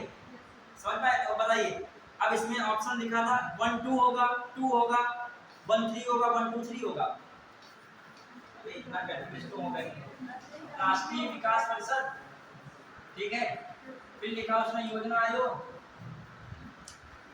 फिर लिखा उसने क्या? क्षेत्रीय परिषद, फिर उसने कहा कौन संवैधानिक नहीं है, संविधान में इसका उल्लेख नहीं है, संविधान में उल्लेख नहीं है। फिर लिखा, बताओ कौन ऑप्शन हो जाएगा? एक भी होगा, 2 भी होगा, 3 भी होगा, इतनी घबराने की बात क्या है? अरे ये संविधान में तो इसका उल्लेख नहीं है, वो अलग बात है, किसी अधिनियम से बना, किससे बनाई? तो अधिनियम वाली चीज भी संवैधानिक नहीं होगी। संवैधानिक की बस एक ही शर्त है, संविधान में उसको जगह मिली हो। क्या मिली हो? कहीं ना कहीं संविधान में कोई आर्टिकल में उसको जगह मिली हो, या पहले से मिली होती है या बाद में संशोधन करके उसे दी जाती है। अगला बताइए। अब इसमें देखो कितना सिंपल क्वेश्चन, भारत के योजना आयोग का प्रथम अध्यक्ष कौन था? ऑप्शन दिया है M Visvesvaraya, PC Mahalanobis, Pandit Jawaharlal Nehru, John Mathai. सी बात है, योजना आयोग के प्रथम अध्यक्ष कौन होंगे? पंडित जवाहरलाल नेहरू, क्योंकि जो पीएम होगा उस समय वही कौन होगा? अब बताओ, जो पंडित जवाहरलाल नेहरू कब से कब तक अध्यक्ष वो पीएम रहे थे? 47 से कब तक रहे थे? कब तक रहे? कब उनकी मृत्यु हुई थी? 62 में हुई थी, 64 में हुई थी, तो पैसा बनता था। ठीक है, कब ये जन्म कब है? 47 से कब जो है प्रधानमंत्री 47 से कब तक रहे? 64 तक रहे। क्लियर? 1952 में बने। देखो एक बार तो आजादी के समय बन गए थे पीएम, ठीक है, फिर चुनाव के द्वारा बने, चुनाव के आधार पे 52 से कब तक रहे? 57, और 57 से फिर कब तक रहे? चुनाव के द्वारा फिर जीत गए 62 में, फिर चुनाव जीत गए, फिर कब तक रहे? ये फिर जीत जाते हैं, ये मिला 20-25 साल और रहते, लेकिन यहीं पे 64 में इनका क्या हो गया? देहांत हो गया। क्लियर? तो जब से बनना शुरू हुए थे तब से लगातार कब तक? 64 तक क्या रहे। अब इनके बाद कौन कार्यकारी प्रधानमंत्री बना तुरंत? गुलजारी लाल नंदा बना। फिर कौन बना था? इंदिरा गांधी तुरंत आ गई। राजीव गांधी, और राजीव गांधी की फिर डेथ कब हो गई? 1966। कब हुई थी? 1966। और फिर गुलजारी लाल नंदा बना, फिर इंदिरा गांधी बनी। अब कौन बनेगा? राजीव गांधी कहाँ कह रहे हो? वो लाल बहादुर शास्त्री, सॉरी कौन है? लाल बहादुर शास्त्री। अब भी हमने लाल बहादुर शास्त्री बोल रहे हैं। राजीव गांधी कब बने? जो राजीव गांधी कब बने पीएम बताइए? 84 में मृत्यु हुई, तो 84 से ही बने थे। कौन आया था इंदिरा गांधी के बाद? राजीव गांधी। क्लियर? बड़े। अब राजीव गांधी कब तक रहते हैं? 89 तक। चलिए घबराइए नहीं, पीएम एक बार मैंने पढ़ाया था, आपको रिकॉल करा दो, घबराहट तभी शुरू होती है। 89 में कौन हटा? पीएम हटे कैसे? इनकी भी क्या हुई थी? मृत्यु हुई थी। अब 89 में कौन बना था? देखो तैयारी तभी मस्त होती है, जबरदस्त होती है। हाँ, जब आप रुको नहीं, बताते जाओ, पूछने वाला खुद ही रुक जाए थोड़ी देर बाद, या रुके थोड़ी दूर जाके रुके आके, समझ रहे हो? और दौड़ना शुरू करो थोड़ी दूर तक जाओ, पहले ही से स्टेमिना तुम्हारा कम हो गया, थक गए। तो अब जो मान लीजिए यहाँ 89 में कौन आया था? वीपी सिंह सुने ना, ठीक है, वो आए थे। क्लियर? बढ़िया नहीं? चलिए अब इसमें भी कंफ्यूजन है किसी को? 79 में कौन था? चौधरी चरण सिंह। कौन थे? चलिए 79 से 80, कोई बात नहीं, थोड़ा सा चीज करेक्ट। इसके क्वेश्चन आया टीसीएस 22 में, इस पे क्या आया है क्वेश्चन? जो चीजें क्वेश्चन में आएंगी उसे तुम्हें क्या करना पड़ेगा? पढ़ना पड़ेगा। ठीक है, क्योंकि तभी तो 10 लाख में 4000 में आओगे, 6000 में आओगे। फिर भीड़ और कुछ लोगों में डिफरेंस क्या है? पुरानी चीजें खोदी जाए, रिकॉल करते चले जाए साथ साथ में। और ये सब मैंने पढ़ाया है, याद कीजिएगा। पीएम जो पढ़ाया था, थोड़ा सा पीएम में हमने पढ़ाया है, इसको देखिएगा। ठीक है, चलिए कोई बात नहीं, अगला जब फिर आएगा मुझे बताएंगे। अब आइए क्वेश्चन बताइए जल्दी से। राष्ट्रीय विकास परिषद संबंधित है, सोच समझ के आराम से बताइएगा। ठीक है, निम्नलिखित में से कौन सा कथन सत्य नहीं है? कौन सा कथन सही नहीं है? ठीक है, भारतीय योजना आयोग का अध्यक्ष प्रधानमंत्री होता है कि नहीं होता है? प्रधानमंत्री होता है। तो बिल्कुल बात क्या है? इसको तो नहीं मानोगे? ठीक है, पहले फाइल से पढ़ लेना कि सत्य नहीं है कि सत्य है। जल्दबाजी में नहीं, सत्य बस पहला देखा तो सही लग रहा है, सही होगा। आइए अगला, भारत में नियोजन के लिए सर्वोच्च निर्णय संस्था, सर्वोच्च कौन संस्था? निर्णय लेने वाली संस्था। किसमें? नियोजन मतलब प्लानिंग में, नियोजन का मतलब होता है योजना में, योजना आयोग है। फिर आइए अगला, योजना आयोग का राष्ट्रीय सचिव राष्ट्रीय विकास परिषद का सचिव भी होता है। फिर लिखा है भारत का प्रधानमंत्री राष्ट्रीय विकास परिषद की अध्यक्षता करता है। तुमको पहला सेंटेंस तो पक्का पता था, अध्यक्षता योजना आयोग की प्रधानमंत्री करता है, और राष्ट्रीय विकास परिषद की अध्यक्षता कौन करता है? पीएम करता है। ये दो तो पक्का पता है। अब आइए दूसरे सेंटेंस में क्या है? भारत में नियोजन के लिए, दूसरे वाले भारत में प्लानिंग के लिए, प्लान बनाने के लिए सर्वोच्च निर्णय संस्था योजना आयोग है राष्ट्रीय विकास परिषद। ये योजना आयोग को अप्रूवल कौन देता है? राष्ट्रीय विकास परिषद। तो योजना आयोग से ऊपर कौन हो गया योजना के मामले में? राष्ट्रीय विकास परिषद। यही सेंटेंस क्या हुआ? गलत है और आपका क्वेश्चन सही है जिसने ये बताया। ठीक है, हाँ। अब इसमें लिखा है राष्ट्रीय विकास परिषद कब गठित हुआ? 26 जनवरी 1950, 2 अक्टूबर 1950, 6 अगस्त 1951, 6 अगस्त 1952। ये भी क्वेश्चन है, सरल भी आते हैं, ऐसा नहीं है। ठीक, चलिए ये लगभग क्वेश्चन हमने बताए, यही सब क्वेश्चन आए भी थे। अब बताओगे, क्वेश्चन है आईएएस में आया है, आराम से बताओगे। आईएएस में आया है, बहुत नॉर्मल क्वेश्चन है, बस जितना मैंने पढ़ा है उसको तुम रिकॉल कर पाओ।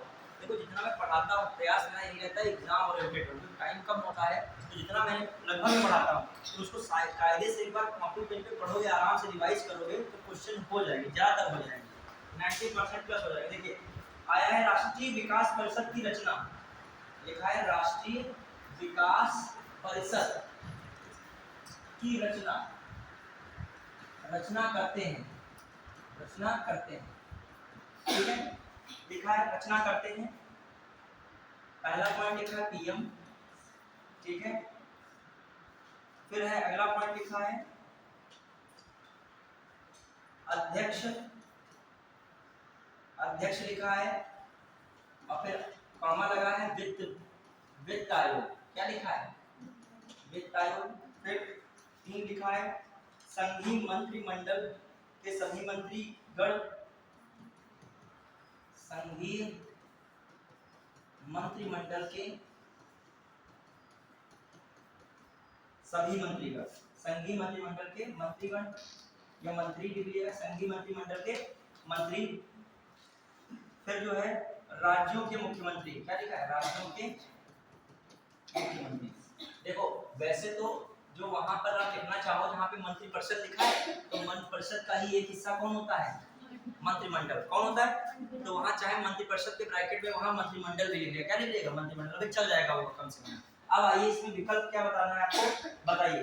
1 2 3 है एक ऑप्शन, एक ऑप्शन है 1 3 4 है, और एक ऑप्शन 2 और 4 है, और एक ऑप्शन ठीक है 1 2 3 और कौन है 4। बताइए कौन रचना करते हैं? 1 3 और 4। समझ रहे हो? तो ये किससे क्वेश्चन है? संरचना से है। सोचिए आईएएस में क्वेश्चन आया था तो कौन सा टिक मार देते? बी वाला ऑप्शन। क्लियर? चलिए अब आइए अगला, राष्ट्रीय विकास परिषद का मुख्य कार्य क्या है? राष्ट्रीय विकास परिषद का मुख्य कार्य क्या है बताइएगा अभी। ग्राम विकास योजनाओं के क्रियान्वयन से, विकास परियोजनाओं के निर्माण से, पंचवर्षीय योजनाओं के अनुमोदन से, केंद्र और राज्य के वित्तीय संबंध से। बताइए पंचवर्षीय योजनाओं के, अभी योजना आयोग क्या करता है? पंचवर्षीय योजनाएं करता है। तो पंचवर्षीय योजनाओं या योजना के कार्यों का अनुमोदन कौन करता है? राष्ट्रीय विकास परिषद। तो इसमें कौन सा टिक लगाते? पंचवर्षीय योजनाओं के, जहां पर अप्रूवल अनुमोदन वर्ड लगा हो कौन हो जाएगा? राष्ट्रीय विकास। देखो लिखा तो है तुम्हारे में, राष्ट्रीय विकास परिषद क्या करता है? योजना के कार्यों को क्या करता है? अनुमोदन। और योजना का मेन कार्य क्या है? पंचवर्षीय योजना बनाना। तो पंचवर्षीय योजना को कौन अनुमोदन करेगा? राष्ट्रीय विकास परिषद। तो इस तरीके क्वेश्चन है ये। अब एक और क्वेश्चन आया, बताइएगा निम्नलिखित में से योजना आयोग तथा राज्य सरकारों के बीच समन्वय का कार्य कौन करता है? राष्ट्रीय एकीकरण परिषद, वित्त आयोग, राष्ट्रीय विकास परिषद, निम्नलिखित में से कोई नहीं। राष्ट्रीय विकास परिषद। निम्नलिखित में से ये आया है क्वेश्चन जो है 2021 उत्तराखंड पीसीएस में। ठीक है, निम्नलिखित में से कौन सा कथन राष्ट्रीय विकास, लास्ट क्वेश्चन है। ठीक है, निम्नलिखित में से कौन सा कथन राष्ट्रीय विकास परिषद के संबंध में सही नहीं है? पहले कीवर्ड पढ़ा करो, कौन सी बात कर रहा है? राष्ट्रीय विकास परिषद। फिर कह रहा है उसके संबंध में सही नहीं है। ध्यान रखिएगा। पहला सेंटेंस लिखा इसके अंतर्गत सभी राज्यों के मुख्यमंत्री होते हैं। अभी तुम्हें लिखाया था सभी राज्यों के मुख्यमंत्री होते हैं कि नहीं होते? फिर लिखा था यह एक गैर संवैधानिक निकाय है। फिर अगला यह एक वैधानिक निकाय है। तो यही वाली बात क्या हो गई, गलत हो गई। आप क्वेश्चन जो टीसीएस उत्तराखंड बीसी 2021 का देते हैं, क्वेश्चन क्या होता, सही होता, ठीक है। प्रत्येक वर्ष में कम से कम 2 बार इसकी बैठक, ऐसा तो मैंने कुछ बताया नहीं, तो कौन सा गलत है, सी ऑप्शन। तो आप लगभग किस पर क्वेश्चन सारे कर ले जा रहे हो, नीति आयोग और कौन है जो है आपका योजना आयोग, और कौन है राष्ट्रीय विकास परिषद। देखो जब मैंने इस टॉपिक को देखा तो तीनों जगह से क्वेश्चन बनते हैं। अब तो 2021 में है, यहाँ तो नीति आयोग पूछना चाहिए। देखा ये योजना आयोग और राष्ट्रीय विकास परिषद की जगह किसने ले ली है, नीति आयोग ने। लेकिन तब भी 2021 में भी किससे क्वेश्चन आ रहे हैं, योजना आयोग और किससे, राष्ट्रीय विकास परिषद। इसलिए नीति आयोग के साथ साथ मैंने किसको पढ़ाया आपको, उन दोनों को। क्लियर। अब बढ़ रहे हैं, अगला टॉपिक डाल दीजिएगा फटाक से, क्षेत्रीय परिषद। क्षेत्रीय परिषद फिर तो नीति आयोग बहुत बड़ा टॉपिक है, उसको पीएचडी कराए तो बहुत ही निकलेगा सारा करके, फिर मेंस में बहुत आगे चले जाओगे, ठीक है। अभी आप साइट पे जाके चेक कीजिएगा, नीति आयोग में बहुत कुछ आपको मिलेगा उसमें, ठीक है। इतना मैंने पढ़ा दिया कि एग्जाम में क्वेश्चन आएगा, लगभग उससे क्या हो जाएगा, सॉल्व हो जाएगा। सारी चीजें मैंने मेन में बता दी। हाँ आइए, क्षेत्रीय परिषद में क्या क्या आते हैं, ध्यान दीजिएगा। अच्छा, क्षेत्रीय परिषद उसमें भी आती है, नीति आयोग भी क्या बना सकता है, क्षेत्रीय परिषद बना सकता है। लेकिन ये क्षेत्रीय परिषद का मैटर अलग है थोड़ा सा। रीजनल जो आपका काउंसिल या रीजनल कमेटी क्षेत्रीय परिषद कह रहे हैं। अब देखो क्या क्या मामला है इसमें, क्षेत्रीय परिषद में क्या क्या चीज इसमें लिखनी है। पहली बात, जहां कोई तुम देखोगे आयोग या निकाय या कुछ भी, तो पहले तुम्हारा दिमाग ये चलना चाहिए वैधानिक है ये जो है कार्यकारी है, ये संवैधानिक है, ये गैर संवैधानिक, भरा पड़ा है क्वेश्चन से। तो ये जरूरी है आयोग में देखना। तो ये बताइए क्षेत्रीय परिषद, अभी तुम लोग नहीं बताओगे, एक लाइन लिखते बहुत अच्छे से बताओगे, लेकिन बता तब भी दोगे क्योंकि मैंने केंद्र और राज्य संबंध पढ़ाया था, तो उसमें किसका जिक्र आया था, क्षेत्रीय परिषद का था। तो इसी बात में मुझे बताइए क्षेत्रीय परिषद क्या है, संवैधानिक है गैर संवैधानिक, गैर संवैधानिक। फिर तक कार्यकारी है या वैधानिक है,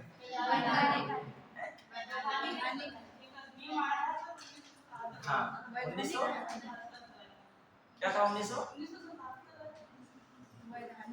हाँ स्वतंत्र नहीं था, लेकिन ये क्या है, वैधानिक है। क्या है, तो इसको भी लिख लेगा, ये कैसा शब्द जो है, गैर संवैधानिक है। ये जरूर लिखा है, क्वेश्चन बहुत भरे पड़े रहते हैं इससे, गैर संवैधानिक। फिर दूसरी बात क्या है, ये जब गैर संवैधानिक है, दो चीजें हो सकती हैं, कार्यकारी या वैधानिक। तो ये किसका क्या है, वैधानिक है। एक या क्या है, सांविधिक है। सबसे कठिन काम तो तुम लोग यही हुआ था, ठीक है। फिर क्या है, एक बार बता दो क्या है। लेकिन हमारे पास भी मेरा अंतिम लक्ष्य क्या है, एग्जाम में आपका क्वेश्चन सही कराना, यही मेरा लक्ष्य है। तो कैसे सही कराएं, तभी मुझे क्या लिखना पड़ रहा है, जो एज ए टीचर कल पढ़ाएं तो मैं केवल इतना वर्ड लिखूं, वो वैधानिक है, आप समझ जाइएगा। लेकिन मतलब वहाँ जो है वर्ड जो है क्या आ गया, ये आ गया, क्वेश्चन दी भाई ये तो लिखाया था, ये आ गया। अब हम समझाने जुटे हैं, ये समझाने से क्या मतलब, क्वेश्चन तुम्हारा वहाँ क्या हो गया, गलत हो गया, बात खत्म है, ठीक है। कितना भी ज्ञानी है वो यहाँ पे, ठीक। अब आइए, तो अब देखो क्षेत्रीय परिषद में क्या है, इसका गठन कैसे होता है क्षेत्रीय परिषद का, राज्य पुनर्गठन अधिनियम, राज्य पुनर्गठन अधिनियम 1956 के तहत क्षेत्रीय परिषद के गठन।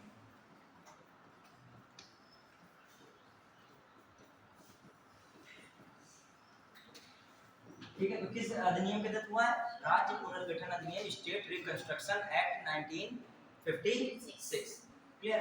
अब आइए, जो आपका क्षेत्रीय परिषद हो गया, इसके संबंध में किसने विचार दिया था, जवाहरलाल नेहरू लिख देगा। इसके संबंध में विचार, ये क्षेत्रीय परिषद किसके संबंध में, क्षेत्रीय परिषद के संबंध में विचार पंडित नेहरू ने दिया था, ठीक। तो दिमाग में ये भी रखना है, अगर नाम आ जाए क्षेत्रीय परिषद की बात कौन कर रहा था, वहां महात्मा गांधी आ जाए, सरदार पटेल आ जाए, पंडित नेहरू आ जाए, मोतीलाल नेहरू आ जाए, तो किसको टिक लगाना, ठीक है। क्लियर, बढ़ा के तो ये सब छोटी चीजें हैं। अब आगे बढ़ रहे हैं, ये बताया कैसा आयोग है, ये क्या है। अब आइए कितने जो है क्षेत्रीय परिषद पूरे देश में है, और जो क्षेत्रीय परिषद है उनके अंतर्गत कौन कौन राज्य हैं। ठीक है, तो एक थोड़ा मैप भी बनाओ। हम ज्योग्राफी टीचर नहीं, लेकिन ज्योग्राफी यूज होता है। ठीक है, हाँ, तो मैप एक बनाइएगा, उसमें मैप में थोड़ा समझिएगा। देखो समझने भर का है, भारत का मैप ज्यादा उम्मीद न कीजिएगा, बढ़िया बने। ठीक है, काम चलने भर का बन जाए बस।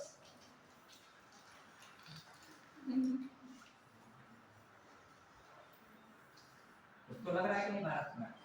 ठीक है, अब देखिए, अब हमारे भाषा के अपना तुमको जब ये तुम्हारा दिखा दे तो जबरदस्त और निकलेगा। ठीक है, हाँ, एक चीज है जैसे दूसरे चीज होती है वो बहुत हंसने में आता है कि जो काफी देख ली जाए जो है फिर कहा जाए दिखा दे तो काफी थोड़ा ऐसे बनाओ। तो क्या हम ही तो भारत हैं, सही तो है। ठीक है, आप ही भारत हो के नहीं बताओ। ठीक है, भारत का हिस्सा हो आप ही। देखिए क्या नाम ना, ध्यान दीजिएगा। अब देखो इसमें क्षेत्रीय परिषद बांटनी है, तो इसमें जो हम लोग बांट दें क्षेत्रीय परिषद, तो लगभग ये एरिया, ये लगभग ये एरिया जाएगा कौन सी परिषद में, उत्तरी क्षेत्रीय परिषद। कौन सा, उत्तरी क्षेत्रीय परिषद, उत्तरी क्षेत्रीय परिषद। फिर आ जाइए, जो हम लोग देखें जरा सा, ये यहाँ पे जो ऐसे एरिया आ रहा है, ये लगभग इसमें चला जाएगा केंद्रीय क्षेत्रीय परिषद। कौन हो जाएगा, केंद्रीय क्षेत्रीय परिषद। क्लियर। फिर जो हम लोग देखें साउथ में नीचे जाएं, तो यहाँ लगभग दक्षिण में से चलोगे, ये वाला पूरा लगभग एरिया कवर हो रहा है कौन सा, दक्षिण क्षेत्रीय परिषद। दक्षिण, ये जो केंद्रीय ना लिखना, इसको लिखना पश्चिम क्षेत्रीय परिषद। इधर है ये पश्चिम है, इसको लिखना वर्ड 1 है तो 1 यहाँ पर ये 1, ठीक है, 2 है, और फिर यहाँ पर कौन है, 3 है। दक्षिण क्षेत्रीय क्या है, परिषद, दक्षिण क्षेत्रीय परिषद। क्लियर। और फिर जो है आपका यहाँ पर ध्यान रखिएगा कौन है, यहाँ पर कौन है, जो बीच वाला क्षेत्र है, बीच वाला क्षेत्र को क्या मान लीजिए, इधर का पूरा भी हो जाएगा। इसमें कौन है, केंद्रीय क्षेत्रीय परिषद।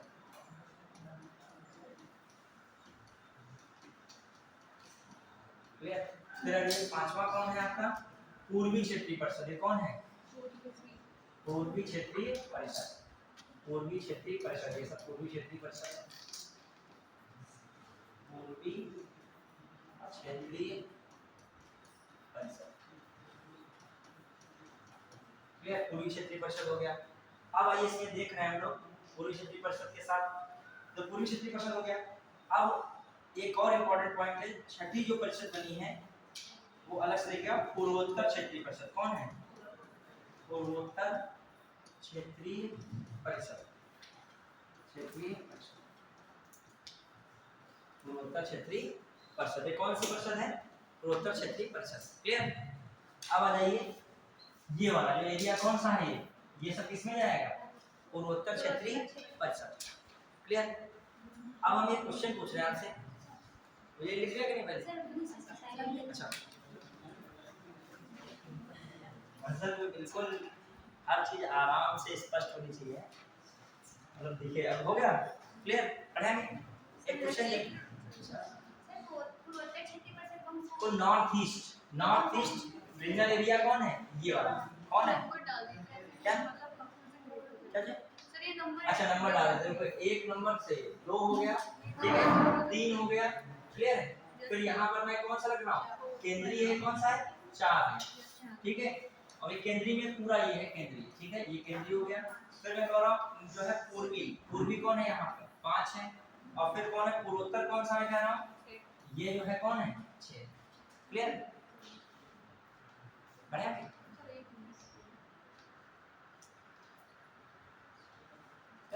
अब देखिए क्या है ये क्षेत्रीय परिषद, को आप देखना है। जैसे मैं एक स्टेटमेंट आपसे पूछ रहा हूँ, क्षेत्रीय परिषद का गठन राज्य पुनर्गठन अधिनियम 1956 के तहत किया गया। क्लियर। अगला स्टेटमेंट, उत्तर प्रदेश उत्तरी क्षेत्रीय परिषद में स्थित राज्य है। केवल एक सही है, केवल दो सही है, ना तो एक सही है ना तो दो सही है। समझ पाए कि नहीं? क्वेश्चन का स्टेटमेंट था, समझ पाए कि नहीं? पहला आराम से और समझा रहे हैं, बहुत आराम से, ठीक है। अब जब ज्यादा लोग करें तो हम ऐसे बोले क्या अब हम बोल भी नहीं कर पाएंगे इसको, जो हम बहुत आराम से बोले, राज्य पुनर्गठन अधिनियम 1956 के तहत क्षेत्रीय परिषद का गठन किया गया। फिर अगला स्टेटमेंट, उत्तर प्रदेश उत्तरी क्षेत्रीय परिषद में स्थित है। किसमें आएगा? देखो जिसने पढ़ा होगा वो तो जान जाएगा, ठीक है। ध्यान रखिएगा, उत्तर प्रदेश उत्तर लगा है तो ये नहीं है कि उत्तर में ही होगा, कहाँ होगा? ठीक है, ये पहला केवल सही है, दूसरा वाला क्या है? गलत है। क्लियर। अब एक और पूछ रहे हैं, निम्नलिखित में से पश्चिम क्षेत्रीय परिषद में शामिल कौन सा राज्य नहीं है? निम्नलिखित में से पश्चिम क्षेत्रीय परिषद में शामिल निम्नलिखित में कौन सा राज्य नहीं है? राजस्थान, गुजरात, पंजाब, सॉरी गुजरात पंजाब हटा दिया, पहला राजस्थान, फिर कौन है? गुजरात, फिर महाराष्ट्र, इनमें से कोई नहीं। समझ पाए मैंने क्या कहा? राजस्थान, फिर गुजरात, फिर हमने क्या कहा? महाराष्ट्र, फिर कहा इनमें से कोई नहीं।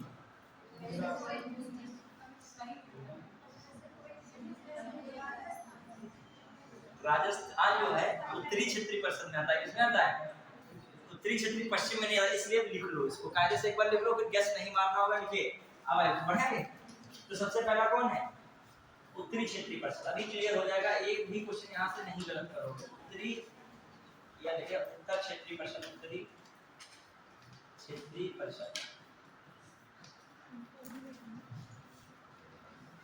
देखिए कौन कौन है। एक आपका जम्मू कश्मीर हो गया, इतना जान ही जाओगे, दक्षिण बिंदु तो नहीं है, मैप देखा था भी नहीं। जम्मू कश्मीर और लद्दाख हो जाएगा, लद्दाख हो गया, ठीक है। फिर आ जाइए, दूसरा कौन है उसके बाद? हिमाचल प्रदेश। कौन है? हिमाचल प्रदेश, हिमाचल प्रदेश हो गया। फिर देखिए हिमाचल प्रदेश के बाद उत्तराखंड हो जाएगा क्या? नहीं होगा। पंजाब, फिर कौन है? हरियाणा। जब हरियाणा है तो इसके साथ इसकी राजधानी कौन है? चंडीगढ़, यूटी इसमें है चंडीगढ़। फिर जो है राजस्थान, कौन है? यही जो खतरनाक है, कौन? राजस्थान खतरनाक है, पंजाब हरियाणा खतरनाक है, सब दिमाग में रखना पड़ेगा। ये किसमें आते हैं? उत्तरी क्षेत्रीय परिषद, ठीक है। उत्तरी क्षेत्रीय परिषद पढ़े,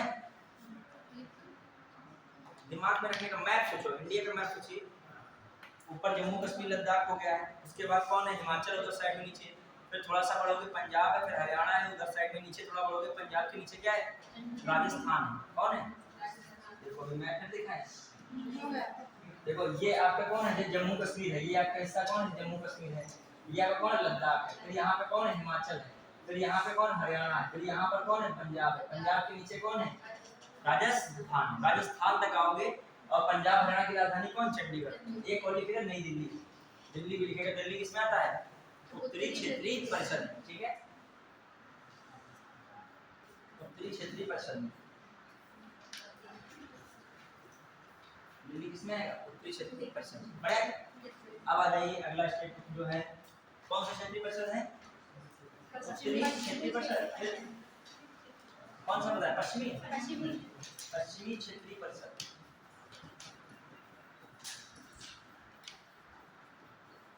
ठीक है। फिर पश्चिमी क्षेत्रीय परिषद में पहला कौन सा है? गुजरात। गुजरात के बाद गुजरात के नीचे कौन आता है? महाराष्ट्र, महाराष्ट्र।